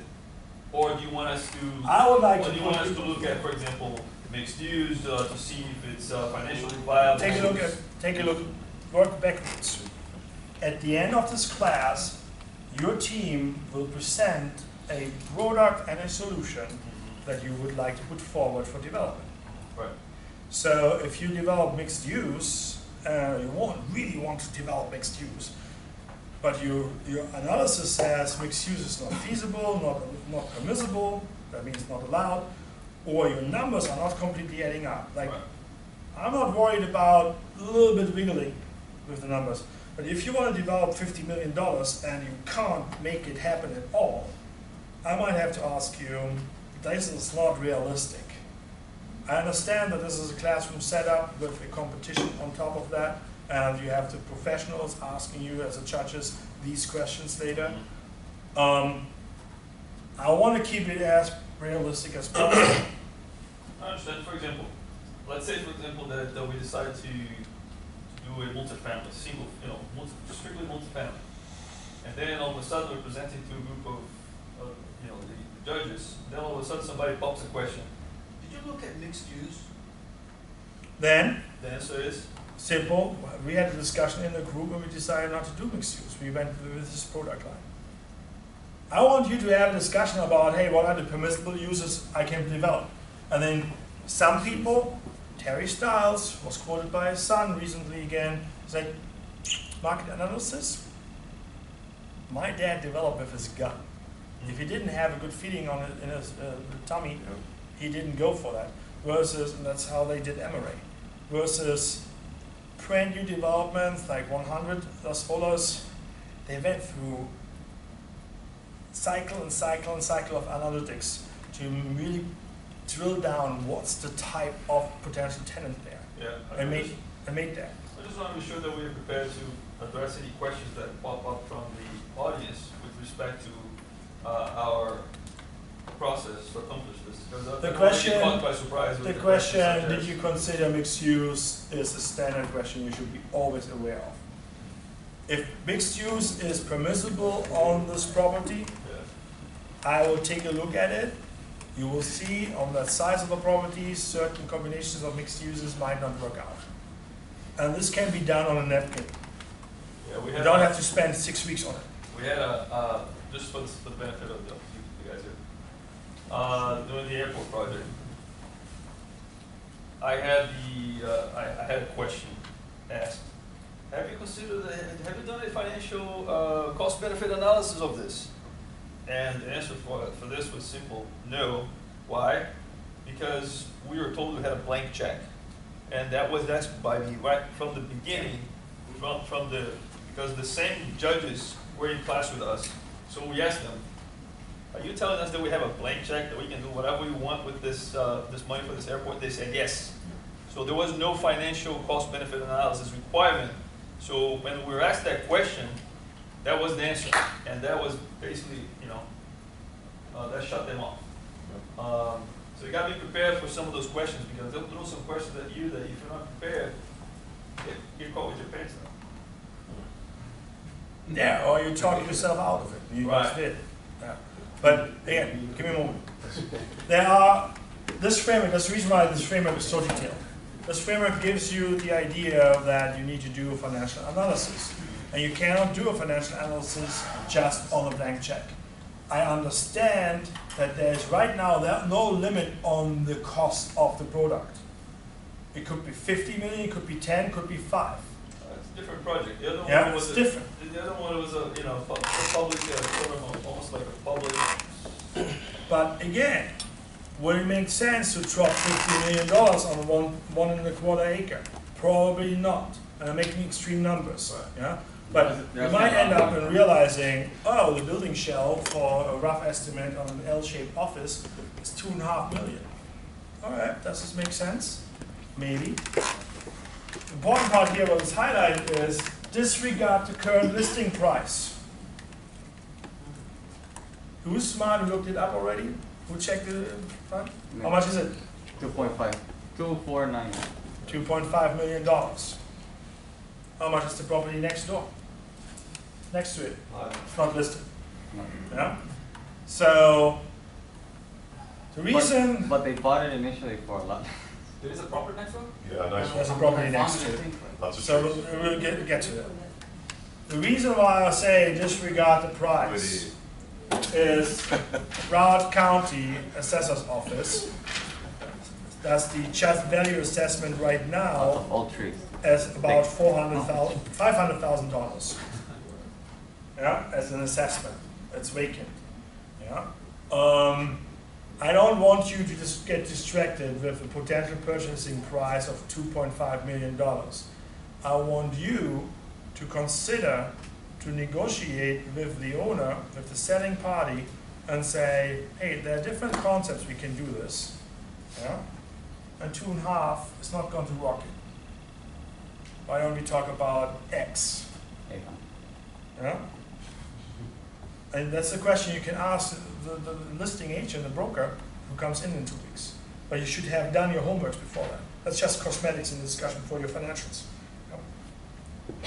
Think about this. Currently the site is on sale, they are willing to sell. There are certain limitations with that site. We get to that. There are certain limitations with that site. There's also the big power and the disadvantage of negotiations. This is not going to be a smooth deal in terms of negotiating the price. Yeah? There's history on this parcel with those involved parties. It's always great if you walk into the planning and zoning department and they're like, yeah, we know this parcel. We know that property. We know exactly what you're talking about. Because it's been a ride. Think they own this now since 12 years. It's a long holding time. All right. What do you mean they own it since 12 years? They bought it in 2010. Yeah. All right. Property facts at the 12 end years. of the portfolio. Says They don't own it 12 years. It's 8. They bought in 2010. I think they're better. I'm BCPA, they owned it. Yeah. I recall the phone call. I think it was almost 12 years in the works. And the previous sale was 06. Don't quote me on this. This is why I remember that. Yeah. All right. So this is from LoopNet. Web page where they have commercial listings, most of the commercial listings. I want you to take a look at current zone description and subtype commercial. And I also want you to understand that this is actually a really cool site because it allows more than just one use to decide, to make a decision from. That also means you might want to take a look at this. Hey, multifamily, would it make sense there? What are some basic parameters of multifamily? Would it make sense? One of the basic parameters is parking space, how to enter and leave the property, and maybe how you allocate the building. One big building or multiple buildings. Yeah? Mixed use, Angelo just mentioned that. Is that a possibility? How high can you build? 2, 3, 4, 5 floors? Because that's dependent on if you want to do mixed use, retail the first floor, maybe offices in a second, or a combination of such. Do you have enough on top to put condos or apartments in? Proximity to major campuses might consider the idea of student-based housing. Yeah? That means not a $5,000 apartment for rent. Maybe something different, maybe smaller one-bedroom studios. Well, how you pile up a bunch of studios? I'm just throwing out ideas right now.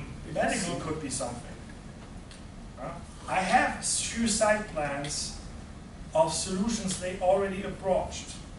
I am not going to share those site plans with you until the end of this class today. Why?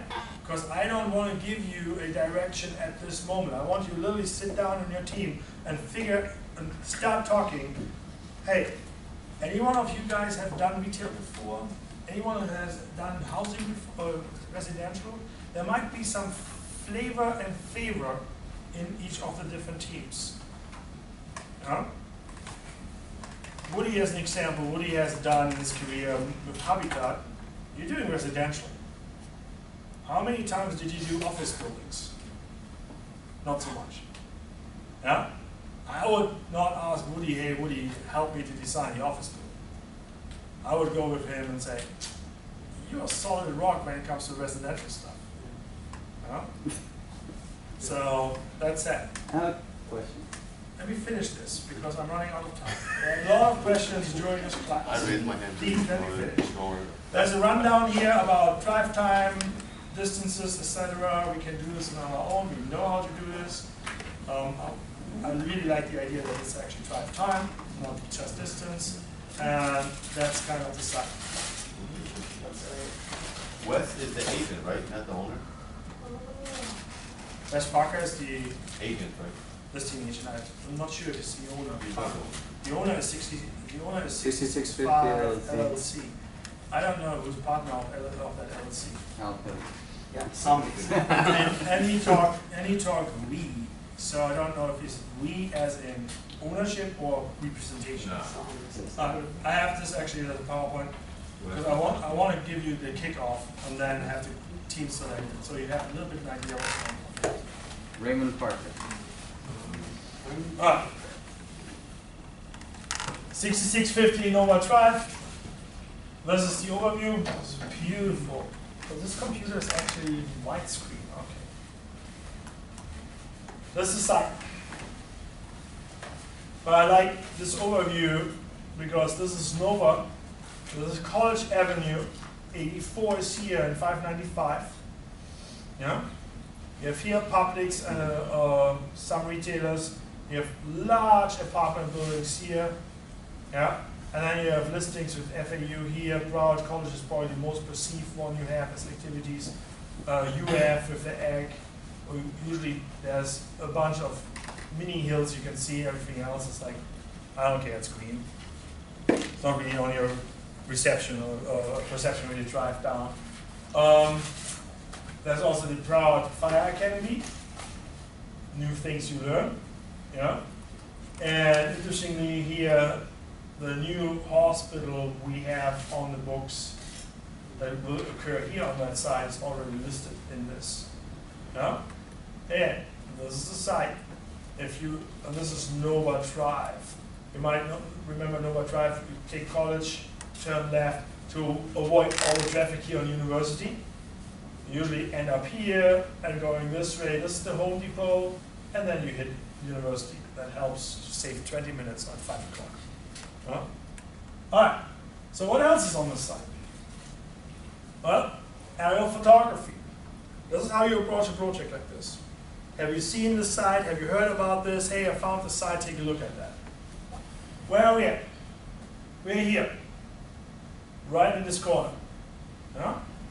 Google Earth photography, you leave 30th Street, go up on College Avenue, Nova Drive is crossing. It's this property here. And remember when I said there's some blacktop, you can see some asphalt? There's this little grayish spot. And there's another property that looks actually like one big piece, but this is actually a different parcel. Yeah? We're going to take a look at that. Which one? Say that Is again. that parcel also for sale? No, it's not. That one's been on forever. Alright. This is our site. This is multifamily and apartments. This is multifamily apartment stuff, or as I call, ugly apartments. That's French for amazing. And you can see vegetation here, and you can see a drainage canal. We're zooming in this in a bit. But I want to give you an overview here and how to read this. This is an old photography, old picture. Why is that an old picture? The warehouse there. The big warehousing is not here. Trucks. Big warehousing is not here yet. This site here is developed into a 100,000 square foot warehouse. So if you leave campus today and go this way, on the left side there's this huge grayish sand-colored building with some glass on it. Huh? Hi, Gene. Good morning.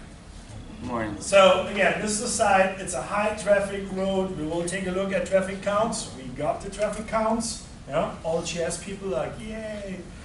And we're going to have certain ideas with how we use GIS and all this stuff. What else is on the side? This is the table from, give me about 10 minutes we need. Okay, no worries. I'm good.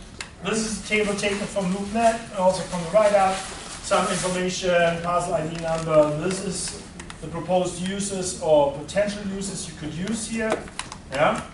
So pretty much everything, but I want you to realize, if I'm looking at multifamily as residential, I always could also take a look at apartments. Single family home might not work out with that location on the side thing. It's probably not going to be a location where someone will pay for rezoning the property from commercial into residential and will put a building on top of that. Acre-wise, it would be great, you know? But I'm not sure if they're paying $2.5 million to put a house like 2,000 square foot on it, or 3,000 square foot. It's valued at 500,000. It's valued at 500,000. But the asking price is 2.5 million. I know, I'm saying valued at 2.5. Yeah. So there's some logic you have to present and say, you might not want to do one single family home. Townhomes? Like 2 rows of townhomes with a courtyard? Could be an idea. Yes, please. So we're doing all this work and everybody's going to present the project. The owner's going to the owner of the parcel is going to benefit from us showing him all these. If we give him the data, yeah. Is there any financial no benefit to the winning team? Good question. No, not at this point. Because if he has all these plans to present and say, oh, here it's ready, now I'm asking $3 million. Pardon? I said if he's going to receive this information, he's going to be like, oh, now I have all this that you can choose from. And by the way, now it's $3 million. If that's okay, we have to talk. This is, I approached the owner to use the site and get materials, and we are clear this is not for compensation. Because I don't like compensation projects in class. Because you guys are paying good dollars for this education in this classroom. It would be perfect to do so though, right? So what's the, yeah, but it's a different business model. It's not, short notice is not working out. Ideally, and that's what we did last year with the airport project. Ideally, I would like to have projects come in and say, oh, let's do this project. There's an indirect compensation towards the students, not to the university or to the professor, and saying we'll put up some award money for the students for the best team, best proposal. Yeah?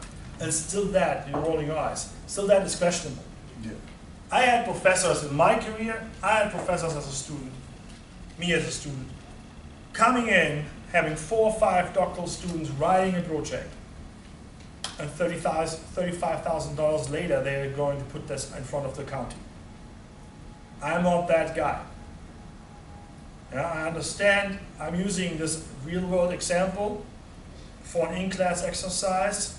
There are going to be great ideas coming from this class. If that owner is going to wants to use one idea or some of those ideas, we might want to talk about monetization. I can't do that before I start the class. I can't go out and say, this is going to cost you $50,000 for this workshop. I could, but then also you have to say, count the amount of students in this room.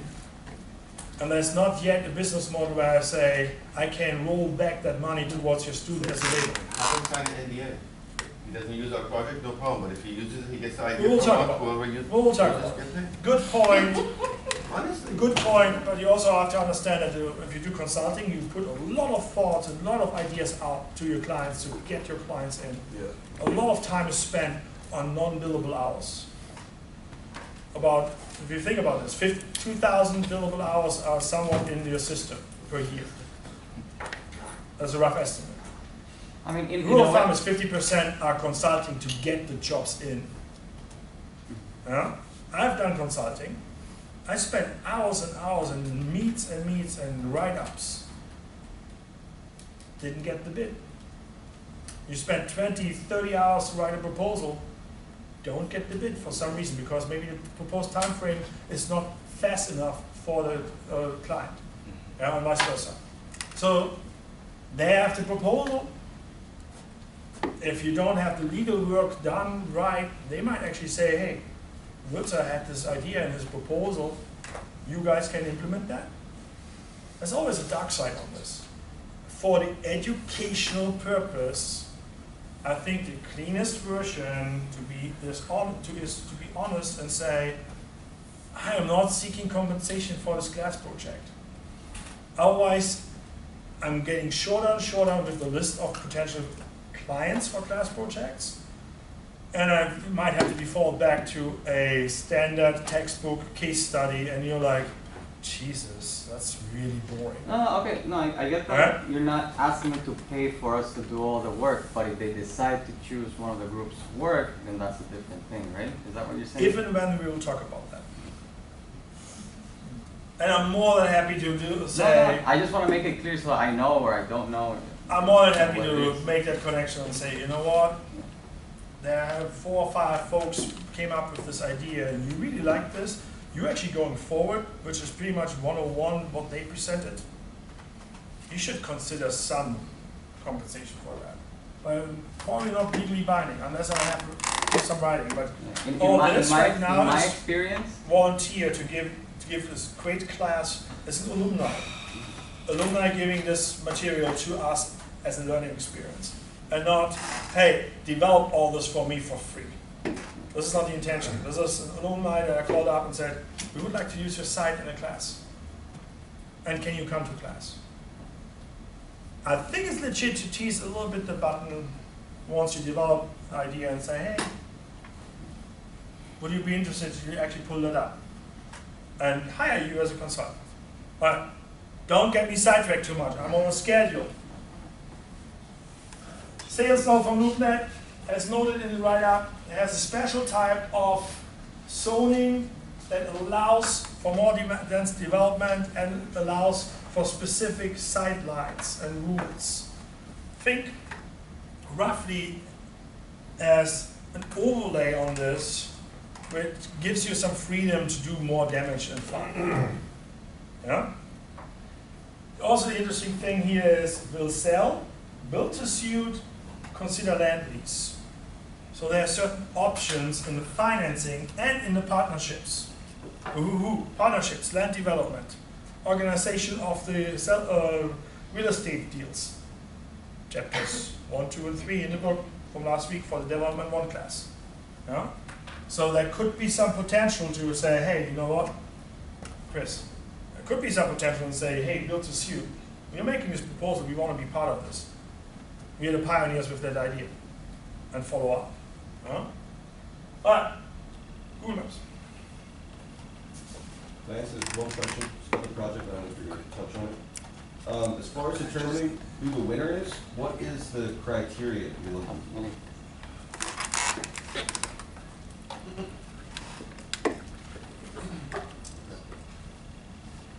It's a 15-page document, and I'm happy to just show what they finalized to give you even the grading sheets. Okay. But I want you to understand, this is a whole big picture approach in the beginning. You don't have to go with a grading sheet and go in and say, we're losing points because the font size needs to be 14 or 16. That should be at the end, editing. I'm talking more along the lines of higher return, stuff like that. Yeah, financially feasible. It's a stretchable term, financially feasible. Yeah, but Yeah? It's not like Remember, we did this in site planning. We did this in site planning. Yeah. What's your return rate? 18 and above. I mean, we were given sort of guidelines though, like, and we said between 15. We don't have certain guidelines, and we can develop the other guidelines too. Okay. I'm pretty sure if you come in and say, well, my internal rate of return is 5% versus 35, should be self-explanatory. Yeah. Yeah? if you make $100 out of this $5 million project, you're good, but not that good. Alright, what I want you to show is the site again. I'm hoping this works. We're going to be on that site this afternoon. I just want to give you some idea about what's the surroundings. Alright, this is a little bit a different view. This is in aerial photography in 3D. We are here. Again, you go out to the east, follow College Avenue, and this is the site. So if you're sitting in your car, you would look on the side like this. Yeah? Gives you an idea. This is a radio station, radio and TV. This is a gas station. If I remember right, the phone call, this used to be a gas station. If you look here closer, some blacktop is underneath there. Do you know if they already got the tax screen? I don't know that. I have some environmental statement from Broward County. Yeah? But interesting thing is, you have actually here egress, ingress, here egress, ingress, yeah? And this is a separate parcel. You can see here, this is the parcel line. Here is the parcel line. This is a different owner. All this big vegetation and the trees are specific. The tree types are a different owner. It says a farm store. Yeah. So if you look at this from the top, you can see again the apartment buildings here, like a courtyard setup, 4 buildings in a row. 4, yeah. Here again, courtyard, parking covered, parking in the back. Yeah. So there's certain rules. But again, you also can see those are 2 different sides. Again, this side here is a big, big, big warehouse now. So it's not up to date. All right, that all said, before we give time to our guest speaker, I have 22 students on this list. 22 including the one student who's out sick today, it's Kristen. And she's really good. I would like to have student teams forming the size of 4 and 2 teams 5. We take 1-5 team with Kristen. Yeah? What we're going to do now is give you some time to discuss.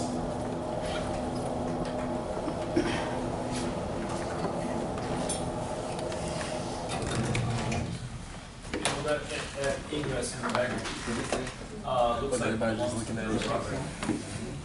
Something with nothing else with part of it. There might be an eastern look part of it. Woody. Now we're getting it all figured out. How can we recruit you? I recruited myself. I already told Daniel. I said, if you're out, I'm in. No. We're going to see each other Monday, right? Monday, right? Monday what? Oh, you forgot?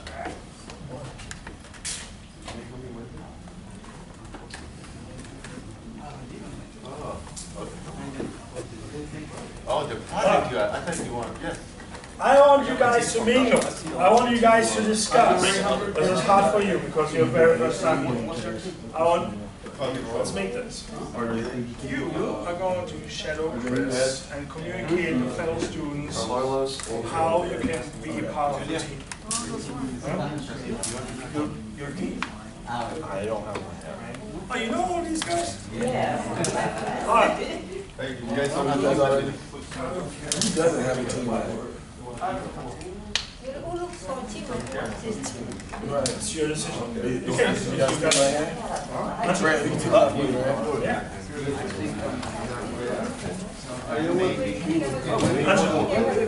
Say it, because you announce already your team. You can talk to those guys, take a fight. Yeah, team member, I already talked to Daniel. If not, I would happily go with that. I don't think it really matters. All right, what we're going to do is give you guys 5 minutes time to meet. Looking for one more. You want to join? Listen, hey, 5 minutes time to meet. So you're going to be the 5th. There are 2 5-people teams. Write your names down. guys.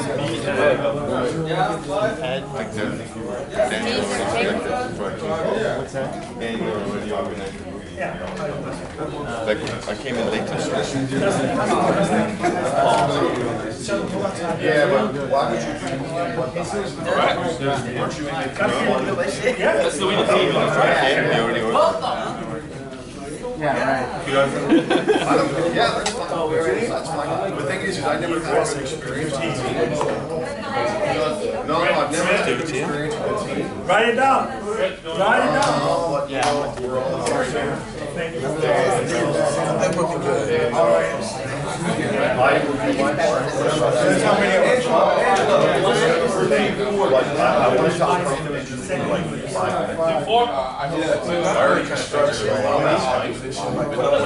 All the regulations.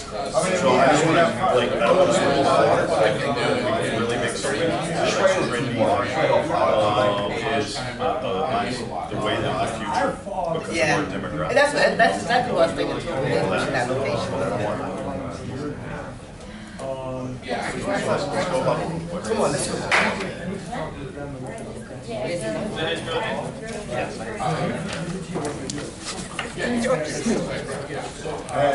You go by Lauren every time?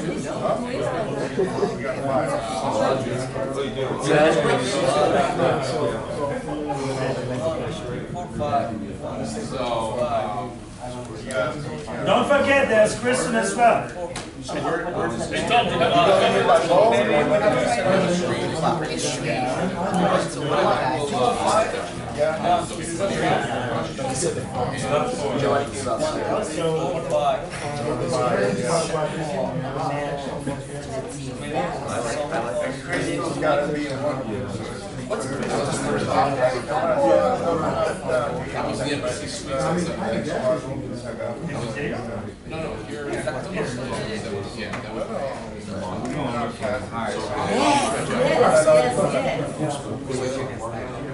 Exactly. Especially that location. Yeah. That's different. It is what I teach my Maybe we need to like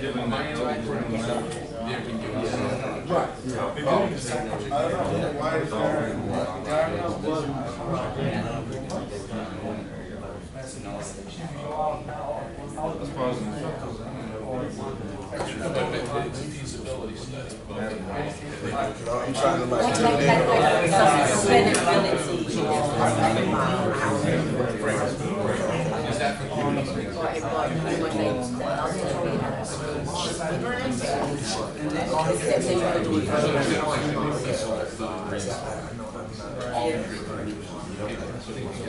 we have like all that representation.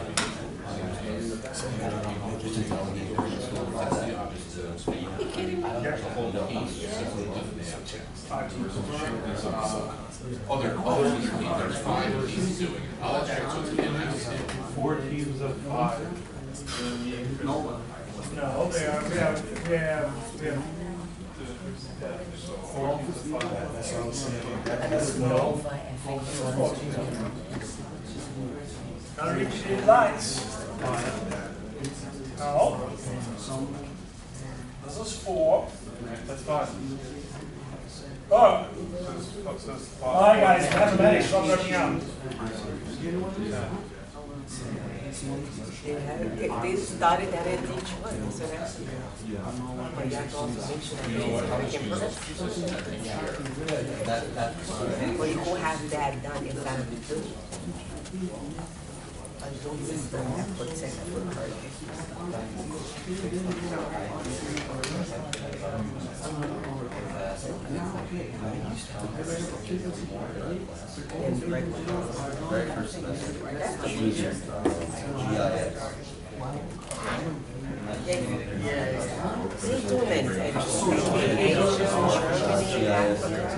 Actually, there's a company that's doing that in Detroit. I bet he does. At $3,500 a piece, it's on the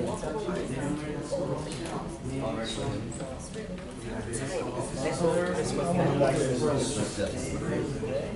But with the because of everything's going out of control, 24th development was being built today. So we should go with that.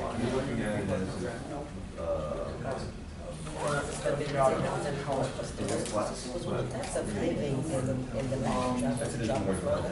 This is more realistic. That's for the young generation, especially millennials. Yes.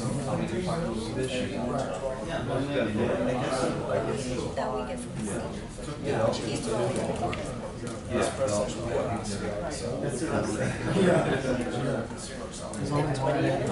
See your concerns. I just need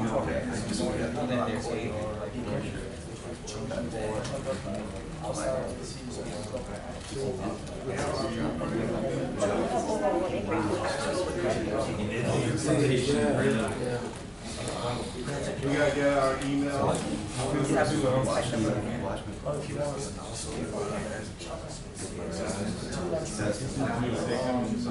Yeah.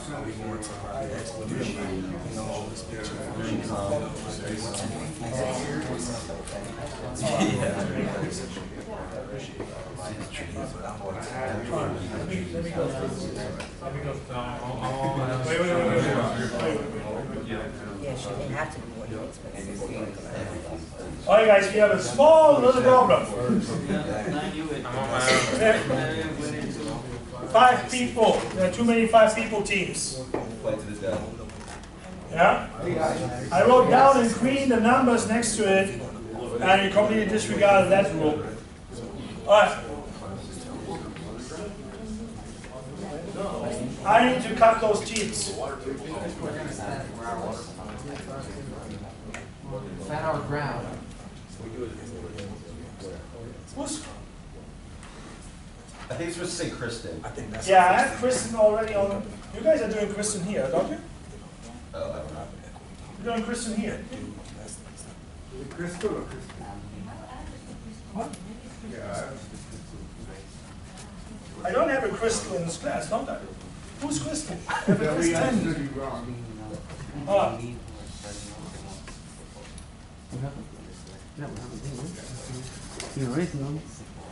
See my dilemma? I have 3 5 teams and I have 1 single student standing here. You can join us. And You can join us. Or join Angela's team, whatever. Or we make one more team. Or you can do a coin flip. Angelo heads, me tails, let's go. Whatever. so we have Kristen. I have. So there's no Kristen. Do you stay with your decision? Yes. No, I love stuff like that. All right, I have one 5 people team. Everything else is 4 people. 1 5 people team. Everything else is 4. So you want 5 teams then? I would like to have 5 teams. Yeah, why not? Remember, the major work is 4 sections in your write-up. I'm gonna do it tomorrow. Have a discussion, guys. I would like to split the 5 people teams. I want 1 5 people team. And Kristen is not here. Let's have Kristen being the 5th person of that 5-person team. She's over there already. So is it possible that we move? Who's missing on this list? 20, that's 21 right there, right? You didn't count yourself, did you? That's the reason why I randomized numbers. Miriam is on the list. Carlos? Mo? Yes. Where are you? Carlos is the first one, right there. Mo, where's your team? He's purple team. Last name. Mo. Purple. Purple? Middle? Purple. Alright. Who's Mo? Marcelo we have. Eduardo we have. Evan is still looking for. I can't run a 6 people team. Can. Chavez?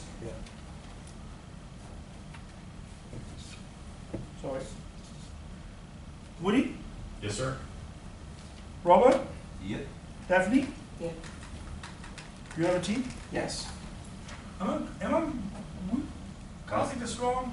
Last group. That's one. In red, last row. Just call out the name. Payman, Jose, Juliana, Daniel, Michael? Mike? Mike, in the purple one. You know who's not here? I think he might be there. Ken. Yeah, where is Ken? Cantrell. And I did count him not. All right, we'll figure this out after the presentation. I'm taking a look at from the distance. Well, I don't want to have him the wait obvious too long. thing is to make one more group, so they're all 4. 1-5. That's what I say. I would like to have 4 teams, 5 teams. One is a 5. Everyone else is 4.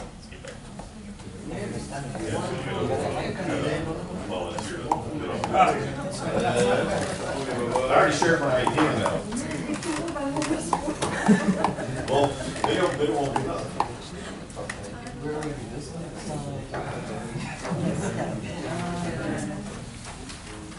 This is taking way more complexity than we think.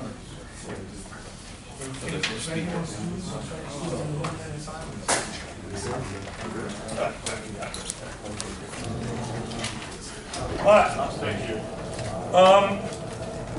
Slightly different approach to a competition is have a distinguished guest speaker come in, also a distinguished board member of our advisory board, and give you a different perspective how competitions and how challenges like this can be handled. Also, have him come in and give a reflection of his own personal career path and ideas and projections on what you could do is also very beneficial. That all said, I'm very delighted to have Gene Berman here today as a guest speaker. And you know that Development 1 is having all these panelists and speakers coming to class as an interactive format. And when we proposed this to our board members, Gene was raising his hand and said, "You're doing a competition? I want to be in the startup and the kickoff on that competition class. Because I want to give them a prep talk on things they need to do, things they shouldn't forget, and learn how they do great things." Learn how to do great things is a really great motto. And that said, I would like to introduce Gene. I printed out his resume. Oh, you even have my bio there. That's impressive. Thank you. All right, good. And I know he has pictures of himself in the presentation, so him in person is even better than just a printer. Humorous pictures. Normally, great. Where's the clicker? Clicker, I see it. I have about 90 minutes, and you can read there'll this. be plenty of time for questions. And there's so many of you this morning that, matter of fact, it thinned out a little bit. If we can just quickly go down, I'm not going to memorize it all, but just give an idea, your name and why you're here at the master's program. Hi, my name is Diego, and I'm here to learn how to invest in real estate development. Okay. All right, good. My name is Juliana. I'm from Brazil. I have a background in architecture, and my family is involved. Yeah. Mm-hmm. My name is Rana. Apesar de ter sido Brazil, eu conheço mais profession. Okay. All right. Great. Gentleman right here. More Dennis. I'm here to learn about investing in commercial. Okay, good. Hi, my name is Paul Tachi. Here the program of Untitled Development and Investment. Gotcha. Great. Woody Hughes, I worked for a small investment firm for about 10 years in real estate, and then during the recession I went to work for Habitat for Humanity, and I want to augment everything that I've learned and learn more and move on. Good for you. This gentleman in the back. Oh, Eduardo. My background is in real estate sales in Brazil, so I'm here to learn the U.S. market. Okay.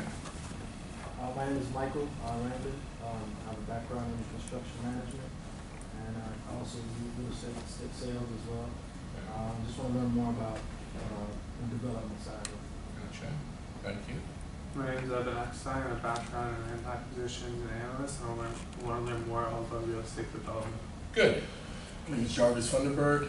Been an agent for 4 years now. Also a consultant for local estate tax incentives, historic preservation, and ultimate goal is to own my own investment development firm. Great. Chris Spalding, business major, worked in real estate for the past 3.5 years, and my goal is actually to own a lot of properties, rentals, residual income. All of our goals. Hi, my name is Judy. I'm a real estate broker. I'm in residential now. I'm interested more in the commercial side of real estate. Great, great. I'm gonna have a lot to share with you. Sir? Hello, my name is Jesus Suarez, and my background is in real estate sales, in property management, so I'm here just learning about real estate development. Right. My name is Daniel Ponce. I'm a civil engineer. I'm joining the program to learn more about development. Okay. RJ Klein, I just graduated with a degree, undergraduate degree in finance, and I'm hoping this program can jumpstart a career in real estate development. Okay. I'm Carlos, currently doing an internship with your company, Marcus and Militia. Oh, is that right? Which office? The one in Miami with Scott. Sure. Yeah, and I'm halfway done in Peru. All right. Oh, sorry to hear it. All right. Right. Right. Got you. Sir? My name is Angelo Menezes. Have a background in business and procurement and supply management. Spent 10 years in corporate. Had my own company for about 10 years. Now in the real estate brokerage for SBN. Great.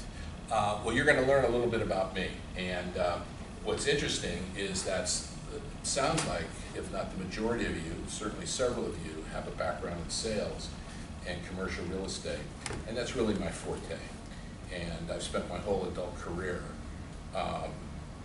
involved in being an agent, and then a manager, and then a manager of managers, and a corporate executive, and helped take a company public, and did very well. So if you've ever heard of the company Marcus and Militia, I came out here 22 years ago and planted the flag for the company, and I grew it. So I'll get into the history of that a little bit.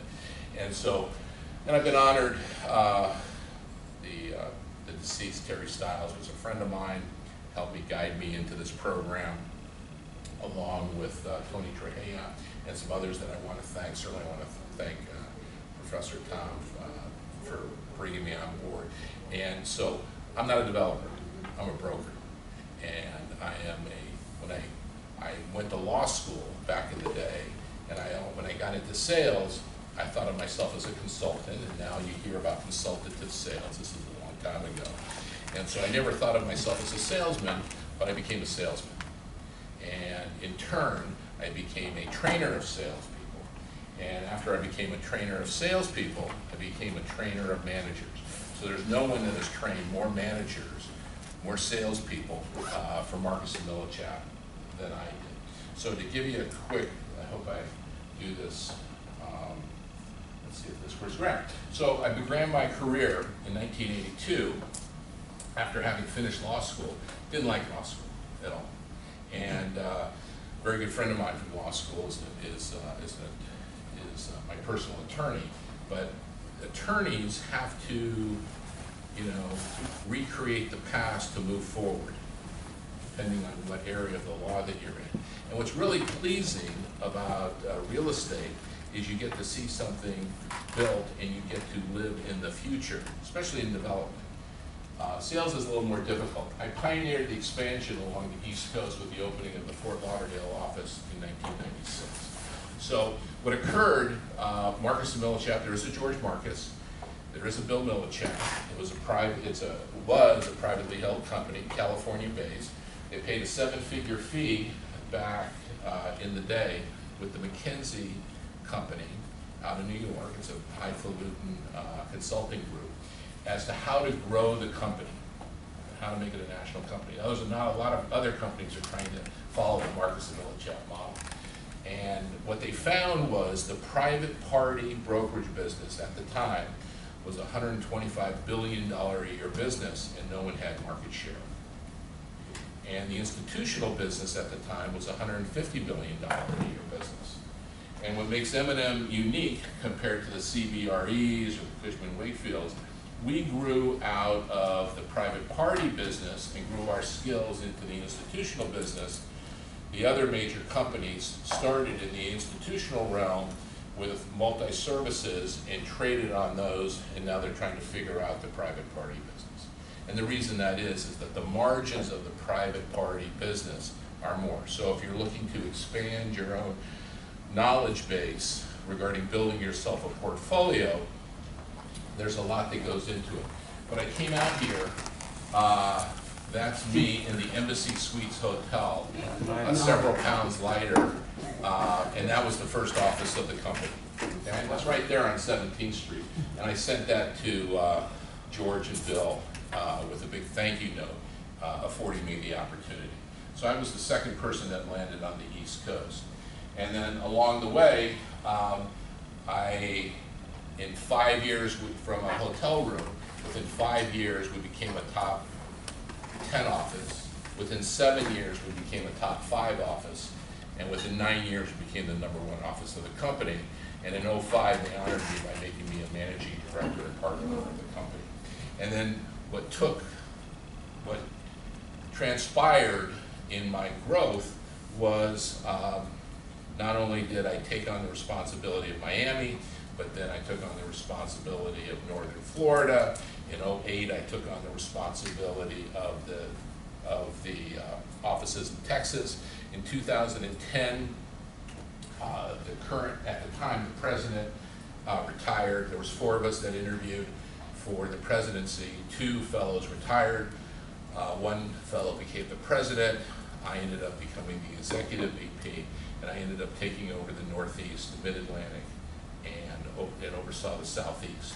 And then my second job was the development of training for both agents and managers. So at the end of it, I served as an executive VP, corporate officer, and behind George Marcus became the second largest shareholder of $1 billion company. Okay? And that all started from a hotel room. And as you can see, my responsibility was to oversee 30 P&Ls, 25 managers, and over 600 agents. And so the goof of it is, from the hotel room, this is my last LinkedIn picture. So which is my forte, not development, but in understanding a little bit about what you're looking to do, it's similar to a NAIOP challenge that we did, this program did a couple of years ago, where you have a site, you're going to examine a feasibility study, you're going to put together a written document as to what the best possible use is for it, and then you're going to present it in front of an oral board. So there's a lot of different skills that are going to go into this. There's going to be analysis, there's going to be packaging, there's going to be marketing, there's going to be a PowerPoint presentation, you're going to stand up in front of others to be able to present your ideas. And so this, I have something to talk about. I can't help you in the feasibility study, can't help you in the analysis of it, but I can talk to you about some things that I learned after the fact of going through two major universities, both undergrad and law school, that they didn't teach me in college. And I'm going to ask you along the way to perhaps participate. If you have any questions, please make them known. So the importance of effective communication is, regardless of how good your information is and how well it's packaged, or how hard you think you worked on it, how well you think you presented it, it only matters if your audience gets it. So you really have to take yourself out of the equation. So if I used to say, if I make a noise in the forest, and if there's not someone to hear it, then I make a noise. Okay? But then I took it one step further, because in being, if you work in commission sales, like I've been, and in that industry, or hiring people to not earn anything, and they have the possibility of making a lot of money, why would someone do that? Because they believe that your platform and your leadership will compress the time frames for their performance to make several $100,000s a year, if not millions of dollars a year. And that's what took place. But let me adjust that saying. If I make a noise in the forest, and if there's not someone to hear it and create an action item to do something about it, then I failed. So what you're going to hear is a theme as to action items. When you listen to pundits, if you follow the craziness of our politics, the question is are there action items that correspond with what people say to get things done? And especially because you've chosen this program, you're action people. It's all about what you do. So keep that in mind. It's not about what you're giving, it's about what others are getting. This presentation will give you an understanding of effective communication strategies that you can use to connect your audience that I promise you will take with you into the future in all your endeavors.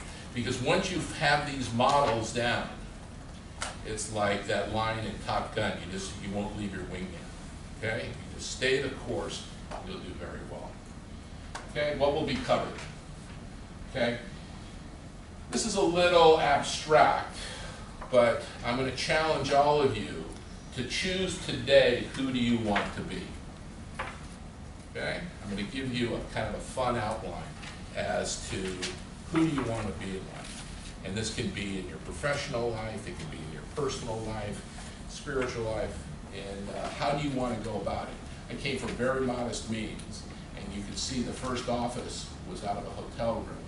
And there are certain things that I employ, putting one foot in front of another, to not tap out. And it's those lessons that I'm looking to help to communicate today to you, for you to be able to employ on this project. Then I'm going to go over the development first model, taking responsibility for your own self-development.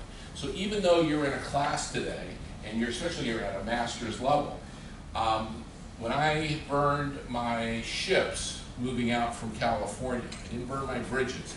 My family and closest friends of mine are still in California. I go back often, have a great time with them. Politics there are a little crazy, and I'm not planning on moving back there. But what's important to note is that I burned my ships. I was all in, and I still, get along with these guys. So it's important that from now on you think about this is all you're choosing. Wherever you are, you're choosing to be here this morning, and you're making a proactive choice as to who you're going to be going into the future. I'm going to lead into a transformation model, and that is the mobilizing your project and people. Okay, so all of a sudden you have teams, there's going to be inner workings of those teams, there's going to be leaders of those teams, and you're going to have to, again, package all this information, both in writing and verbally, to be able to effectively communicate to get your point across. Okay, so it's not a standalone discipline. You're going to integrate a number of disciplines, and I'm going to walk you through on how to do that. Negotiation model, getting to yes.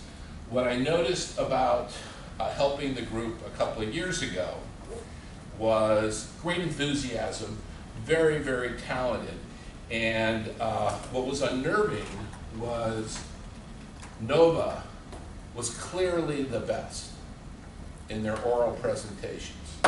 And there was a lot of people from Dade County who had an affinity towards the University of Miami, and it actually ticked them off that Nova was so good.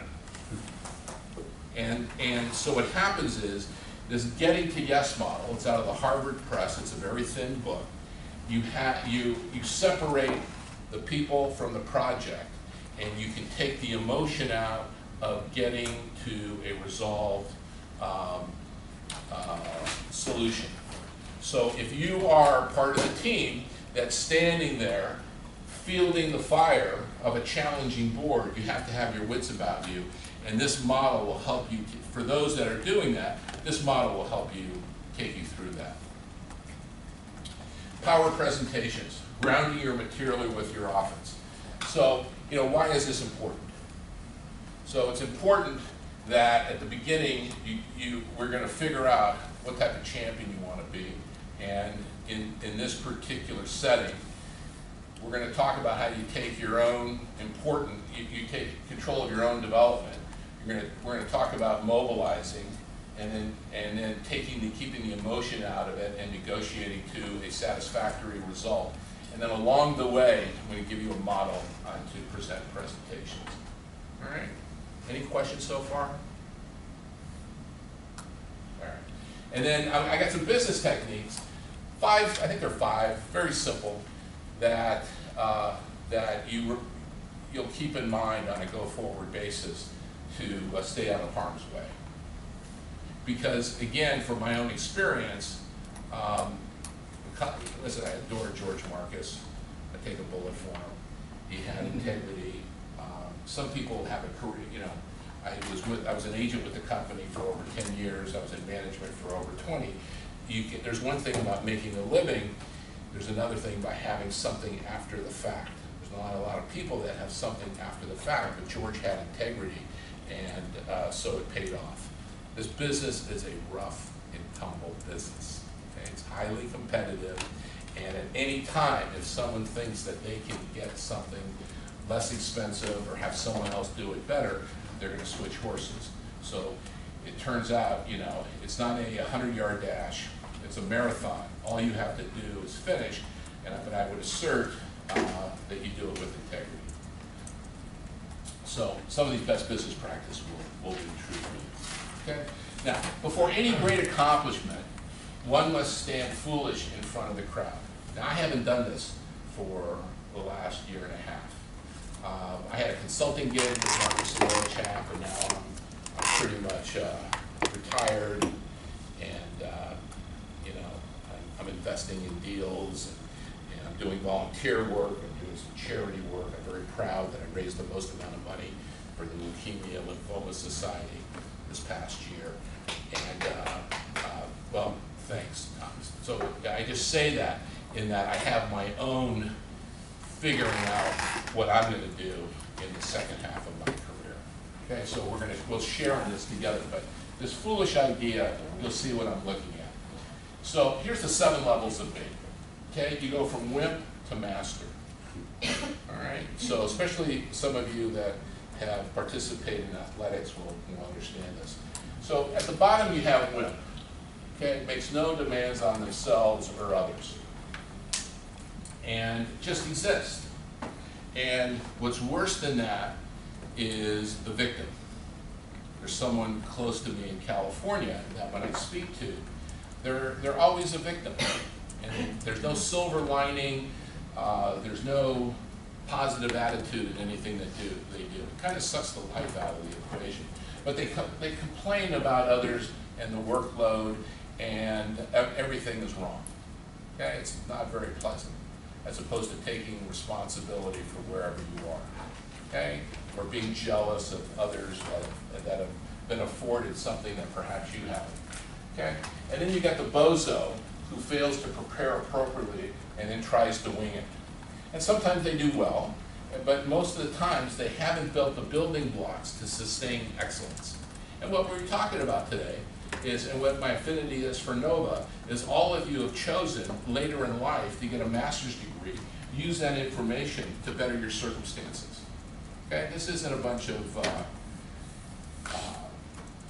you know, spoiled millennials coming down from the Northeast and hanging out in Miami and partying, and because they want to get out of the cold weather. Was that you? You went to the University of Miami? Oh, no, I'm from the Northeast. Oh, all right. Anyway, so it fits the description. Yeah. Almost the description. Not a but bozo. No, there's nothing wrong. Listen, what's that? It's not a bozo, though. All right, good. My assistant, who I still work with, is up in Cape Cod. She's a wizard. She went to school at Ithaca, came down here, and she married a man in the Coast Guard. They went to Mobile, Alabama, but now he's stationed in Cape Cod, and they're on there like I don't know how many Northeasterners, and it's terrible. But I understand getting out of the cold weather. I'm just trying to illustrate that my affinity to NOVA is for this particular program for serious people that have had life experience that are looking to better themselves. It's something to be admired and honored. Okay. Now, then you have the player. And it's amazing because a lot of times the victim and the bozo listen to the player. The person who thinks that they're an expert at something, and they give you that quick answer, and it's like they're leading the pack. And you're going to find this when you, break off into groups as to who has content. And one of the things that I focused on when I came out here to help build the business was I was content driven. I wasn't image driven. I wasn't politically driven. But I was looking to compress the time frames for people's performance, and that's my goal today. My goal today is to give you a tight enough presentation that's not so overwhelming. We talked about 101 things. I got an extensive library on Dropbox that I could talk about, and certainly I'll field the questions.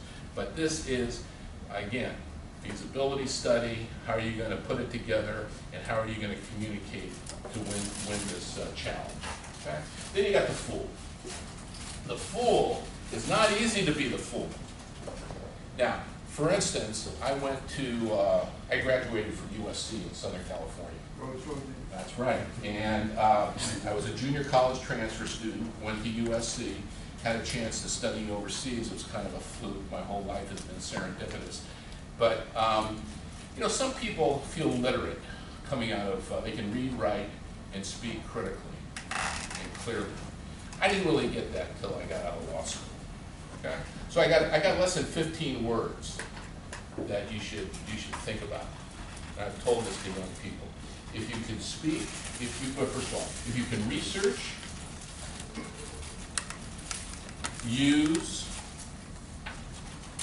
store, and retrieve information, research, use, store, and retrieve information, and you can speak and write critically and clearly with one last attribute, and that's work through someone's ego. There's nothing you can't, that's a double negative, there's nothing you can't accomplish. You can accomplish anything in this country. And I've taken that from George Lucas, I've taken that from Warren Buffett. This country will allow you to create whatever you want to create if you can do those 15 things, especially work through other people's ego. Okay? So, yeah, sure.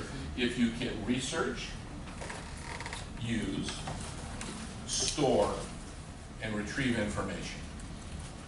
We're in the information age. If you can speak and write critically and clearly, and finally, if you can work through other people's ego, you can accomplish anything in this country. Huh? That's the hard part. What's that? Working through people's ego, that's the hard part. Absolutely. Absolutely. You tap out. Similar to all these, this is going to be the theme of this whole, 90 minutes you're going to get from me. So, and then what happened for me in law school, could happen to you in high school, it didn't happen for me. I put on a suit, went to work on the streets selling investment real estate, and I had the ability to be in a business meeting as a young person and say, I don't know what you're talking about, could you please explain that? Because what you're going to find in business, people are going to assert themselves, they're going to try to buffalo you, they're going to try to play to things other than content. And the ability to be a fool, to be able to say, you know what, I don't know what you're talking about, could you explain that to me? Is a very powerful thing. Everything I'm going to say today is easy in the description, it's difficult in the execution. Okay? So if you take big risks and you learn from your failures. This is a forgiving environment that you're in to learn from your failures to make yourself better. Okay? So you're moving from wimp, victim, bozo to player to the fool. So don't be embarrassed not knowing the answer. Now, to figure out the question, to be able to get an answer, I'll talk about in a second. And then the champion. The champion takes bigger risks but nails it most of the time. If I don't need to be a hockey fan to like to watch the Stanley Cup just because of the intensity of the action. okay, or a soccer player. I didn't grow up with soccer, don't know what's going on. But just to see championship play, you can see what they need to do and the risks that they take. And then over the course of time, what are you doing to master? Now, like most of us, you grow up in primary, then you go to, I went to what is now called the middle school. When I went, it was called junior high, then you go to high school. I then went to junior college, I went to a major university, I went to law school. And so I went to these different playgrounds, and each step when I went to a playground, I got a new beginning. Let me tell you, you gotta look at this as your final playground. I learned all this, I didn't learn any of this in school. I learned this on the job with a very demanding board up my backside, at my eyeballs, looking to produce results. So just to give you an idea, I came out here in that picture. It took me a year to open up the office. It's a very forgiving environment. The second year I was out here, we did about $1.5 million in gross. Then we went to 2.2 in gross. Then we went to 3 million, 3.5, 4.2, 6.2. Then we went to 12. Then we went to 20, and then we did $40 million in gross. Okay, so I know what it took to take a minor league team to make it into a major league team, and it's transformational, and that's what we're going to get to today. But to do that, by the way, the other thing I'll mention too in this sequence, I look at everything as a continuum. If I understand my own personal bandwidth, I'm a regular guy. I'm not a rocket scientist at all. But when I focus, I apply myself. So I jokingly say, geez, if they let me go to undergrad for 6 years, and they let me go to medical school for 8 years, and intern for another 4 years, maybe after 15 to 20 years, I would have been a great doctor. But I didn't have the bandwidth to be able to do that type of work in the compressed time frames that they asked for. But you keep applying and growing into being a champion, mastery will take over, okay, if you don't tap out. Okay, so any questions as to what I went over? Yes, sir. Yeah, just on the full part, right? Is there a certain foundation from the level of the full? Right. Uh-huh. Is there a level of foundation that a person should be at before they kind of like reach out? That's is there a fine line in between? You know what? I swim with the master's program in East Fort Lauderdale, and I adjusted I normally swim at 9. I swam at 7 with a buddy of mine who is a protege of mine. And he was out in California last week speaking to a former board member, fellow board of director.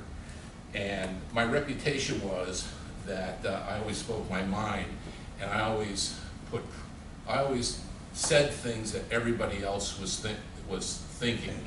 So to answer your question directly, we're going to get to the getting to yes model. So the negotiation model. But to answer your question directly, you have to keep the end in mind. If you can keep the end in mind and reverse engineer how to get to the end, then when you're asking questions, you always are relevant. So it was a privilege for me to be at a board level, both in a private and public company. And that, I took it, this might be a little too much information.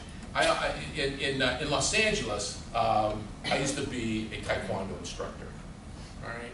And I wasn't gifted at it, but I did it for 20 years, and my best friends are Korean. I was trained under a Korean master. And that took something to walk through the door and challenge yourself, especially on sparring night, that you could get out of sparring night and come out the next day and go to work in the morning. All right? So it's similar in terms of challenging yourself to be able to be present, to be able to deal with that level of adversity, because you have to focus. Because look, you got all your classmates looking at you. When I was in law school, and I was in a class of 120 people, to be able to speak up and answer a question was like a little intimidating, okay? But what I'm trying to get to is it takes practice and it takes being the fool. And it's like this is an old sales. It's like dating. If you ask someone out too soon and you get a lot of no's, you're going to adjust your approach. But in the end, somehow you figure it out to be able to ask for the close. Would you like to go to dinner, or would you like to have a drink, or something like that? So I would err on the side of being foolish.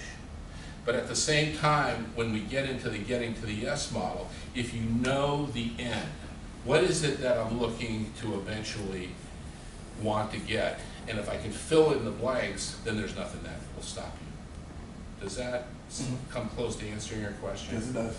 All right. So, and the more you do it, it's like it's an exercise. The more you do it, the more fearless you become, and you just disregard the noise around you. I was in a major management meeting. The second president, there was Bill Millichap was the first president of the company. A fellow by the name of Harvey Green was the second president, and he was standing up.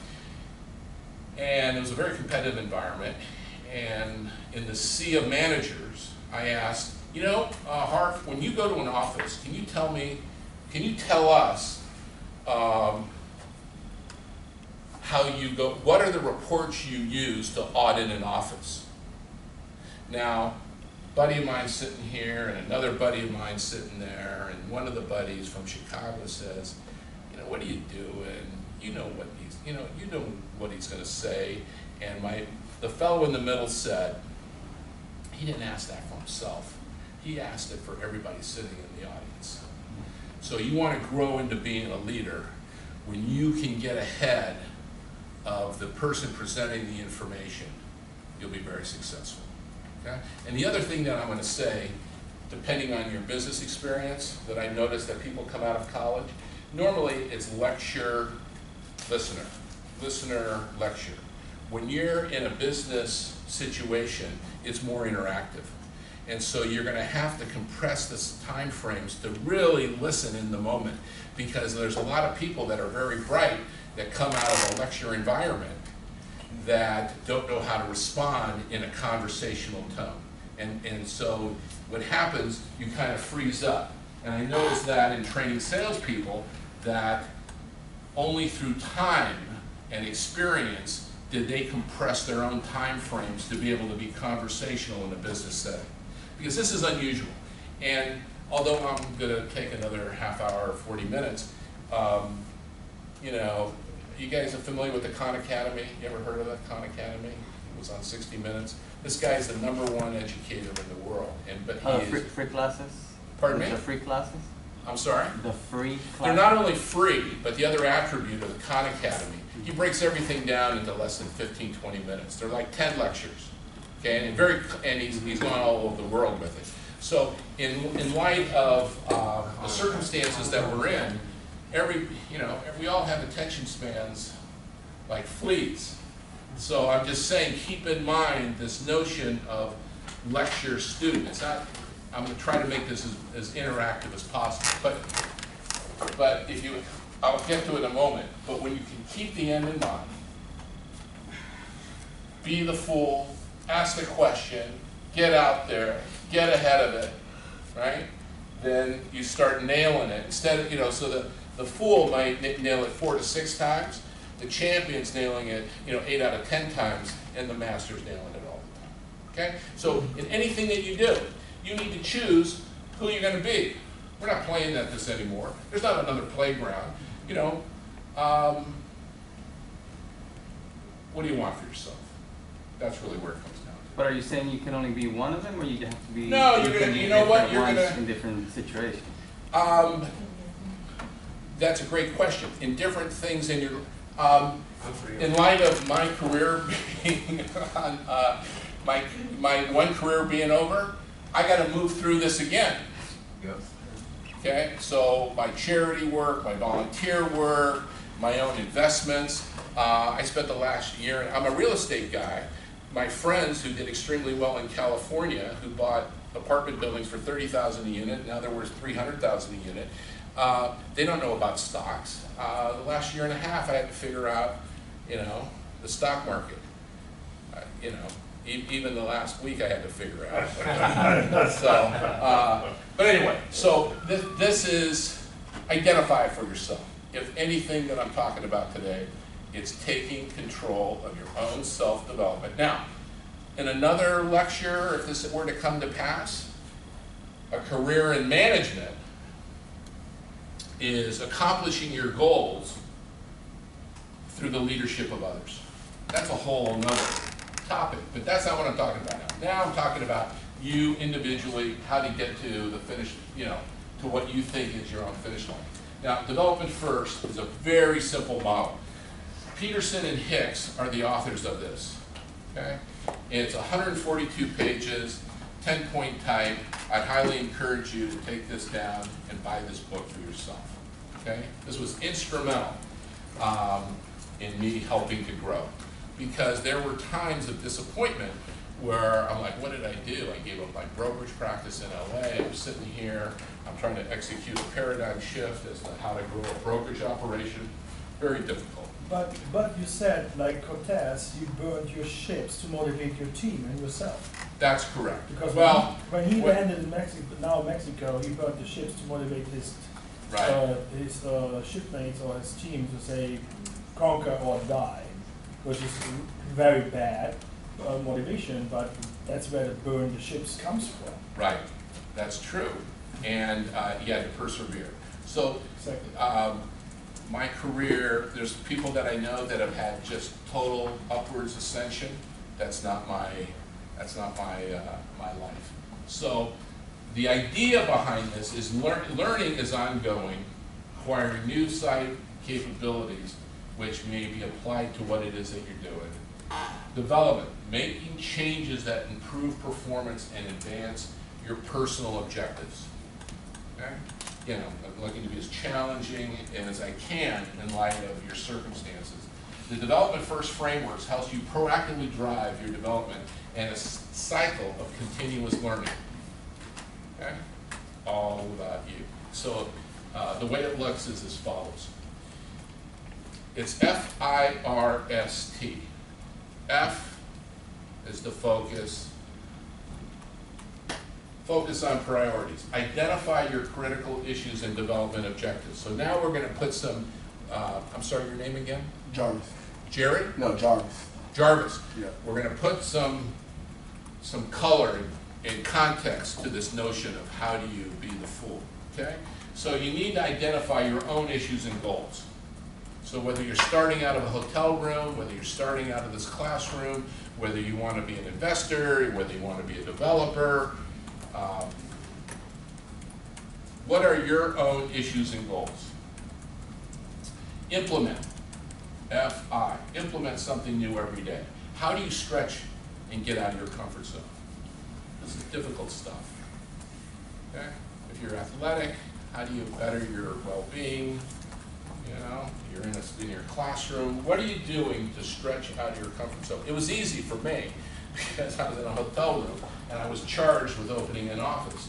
So I was very excited and very motivated. But at the same time, the manner in which we did business here in Florida, we changed the way people did business in investment real estate sales. Okay? R, reflect on what happens. Hopefully you're introspective. Okay? I used to call it at night running the tapes. I'd run the tapes as to how my day went, and I would think through for myself how I'm working on my priorities and did I get something done. Okay? So you have to have an internal gyroscope to be able to reflect on what you do for yourself. Seek feedback and support. This is commonplace now. It wasn't 20 years ago. So there's a mentor program. Today's not the right day to talk about it, but I can distinguish the difference between mentorship and coaching. So management, mentorship, and coaching, all three are a little bit different. Mentorship is a little bit from higher above. Coaching is more at the ground level. But you need third-party advisors to be able to bounce ideas off to help you. And you should reach out there. They can show up in many different ways.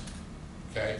My name is in the book. If there's something that I can help you with, you give me a call. Okay? So Same thing with the support group of NOVA. Okay? So again, what are your focused priorities? Focus on your priorities, implement on them, reflect on what happens, and seek feedback and support. Transfer learning into new steps. So basically, this is a learning loop, and you go back up to increase and identify bigger issues and goals.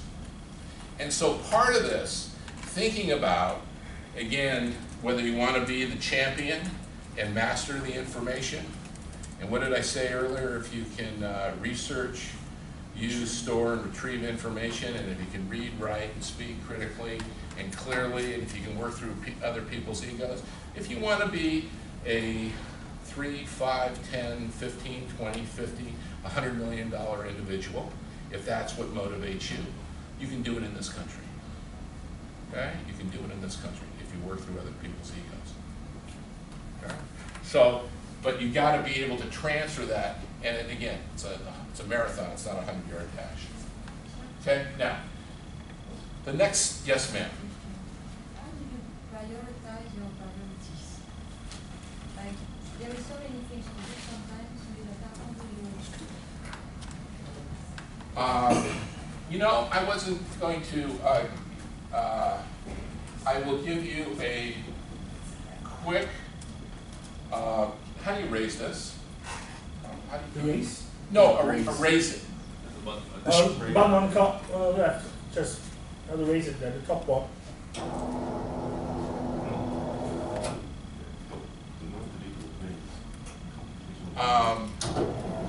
What do you want to do? Well, I'm gonna give you a quick, I'm gonna give an impromptu lesson as to how to do that. Everything is going to be easy in the description. It's going to be difficult in the execution. And what I'm about to impart to you is something that I created for myself because I didn't know exactly. I had so much to do, but I didn't know how to organize myself to do it. Okay, so I'm going to give you a little, and I should have brought them.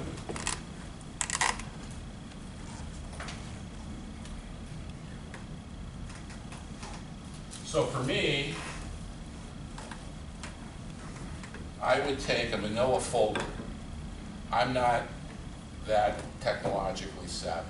You could do this on a computer, but I took a big manila folder. And what I did was, I wrote an accomplishment game board.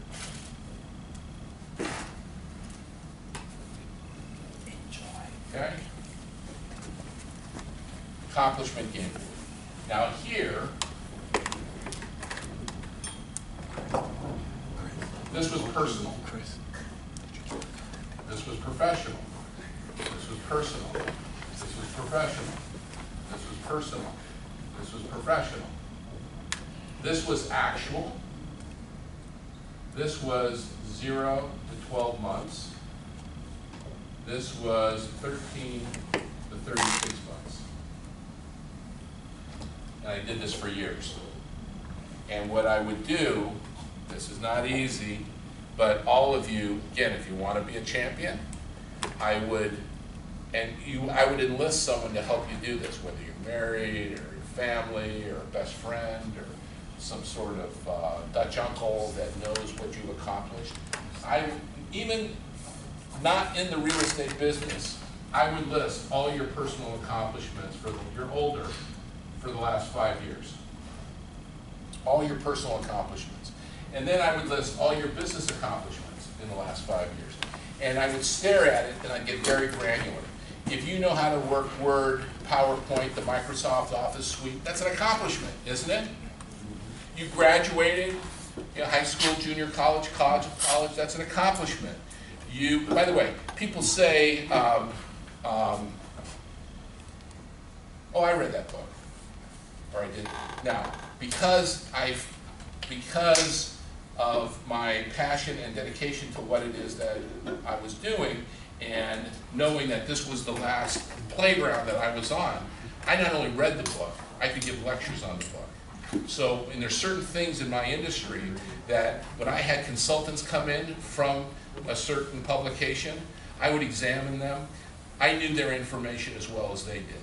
So the question, those are accomplishments. So you list your accomplishments and what you want to do. It could be financial net worth. It could be buying another building. It could be going from $1,000 a month in passive income to $3,000 to $5,000 to $10,000, you know, to $50,000 to $100,000 a month in passive income. And then once you do that, the question is that pre-tax or after-tax, right? So then you say, in the next 0 to 12 months, I want to accomplish this personally. I want better health, fitness, well-being, I want to do this, I want to do more volunteer work, whatever it is. Now, here's the key. You just write it down. Don't think about organizing it just yet. Just write all these ideas down. Then what do you want to accomplish in this class? What do you want to accomplish, you know, in your professional life in the next 12 months? Now, once you have it written down, then you go 0 to 3 months, you know, 4 to 6. Then you start listing it in terms, then you redo it. This is several drafts, okay? And then you go out 13 to 36 months. Now, here's the key. What happens is what you write down here, you then compress the time frames to get over to here. And when you wake up in the morning, you open up your game board, and that is what tells you what you need to do. Yes, sir? But you also have to have the freedom and the pain of making changes to that.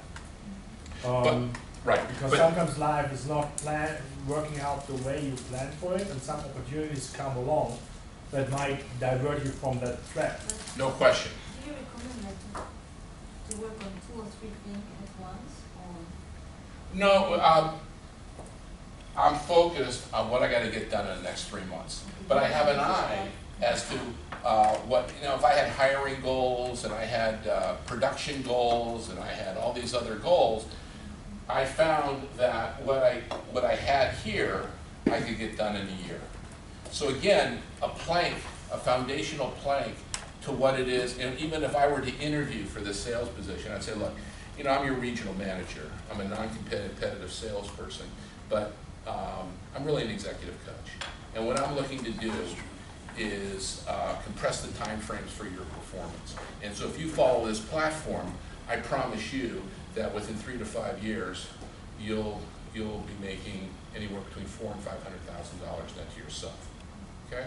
But where I'm going with this is this is not easy to be able to be introspective enough to write this down. But when every successful person I know, you know, they don't tell you what I just told you, but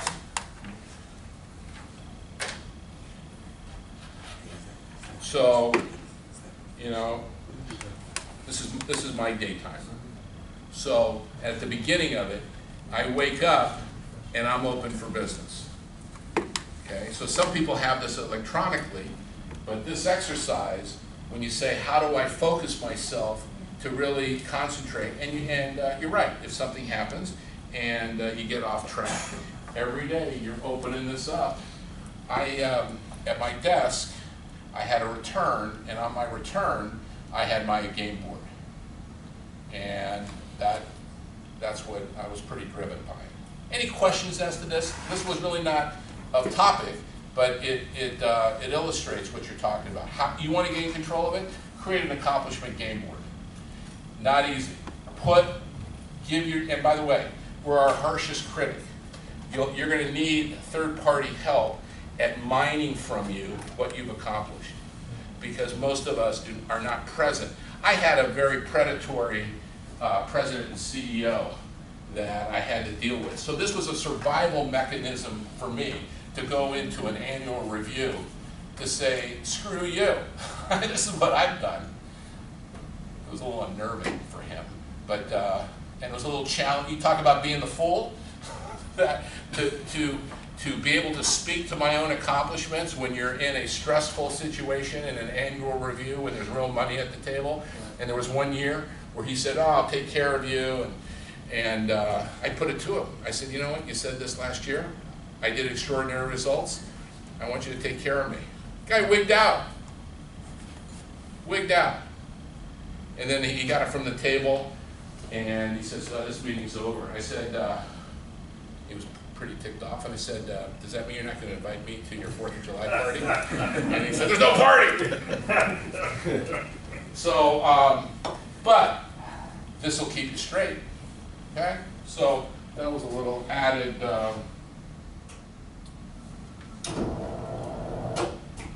great. So, so that answers the question. How do you keep track of it all? Now, this is another version of what I just showed you in the mobilization of people and not getting stagnant. So you create a new idea. Remember, you got to identify your own issues and goals, right? So you formulate, you mobilize, you get resources. You're going to have to do this as a project. You got to do a feasibility study. You're going to have all this data to change into information and to change it into knowledge and change it into a way that your listener and your reader are going to have to get. You're going to mobilize your resources. You're going to accelerate and you're going to get momentum. Now, then everything's working and you're going to stabilize. And here's a critical juncture. You're going to stabilize or you're going to stagnate. And you're going to either move through stabilization to transformation, or you're going to tap out, and I see it all the time. And I did not live a balanced life. Okay, I'm a doting uncle. I was married, divorced, lovely gal. My career was my mistress, the lady in my life now. We've been together a long time. She understands it. Now that I'm doing other things, we're spending more time together. But I used to travel 10,000 miles a month, okay, to do what I did. But it illustrates that that you have to make a proactive choice in life, and some people do it. They become, again, they slip back. They were being the fool. They were asserting themselves as the champion. They were on the road to mastery, but then they tapped out, and all of a sudden they become, the player, the bozo, the victim. This happened, that happened. I didn't get the fair call. Whatever happens, and you end up over here. Okay? So you transform, you get to true growth, and then you corkscrew up. And then same sort of thing as a development first model, you reformulate into bigger things.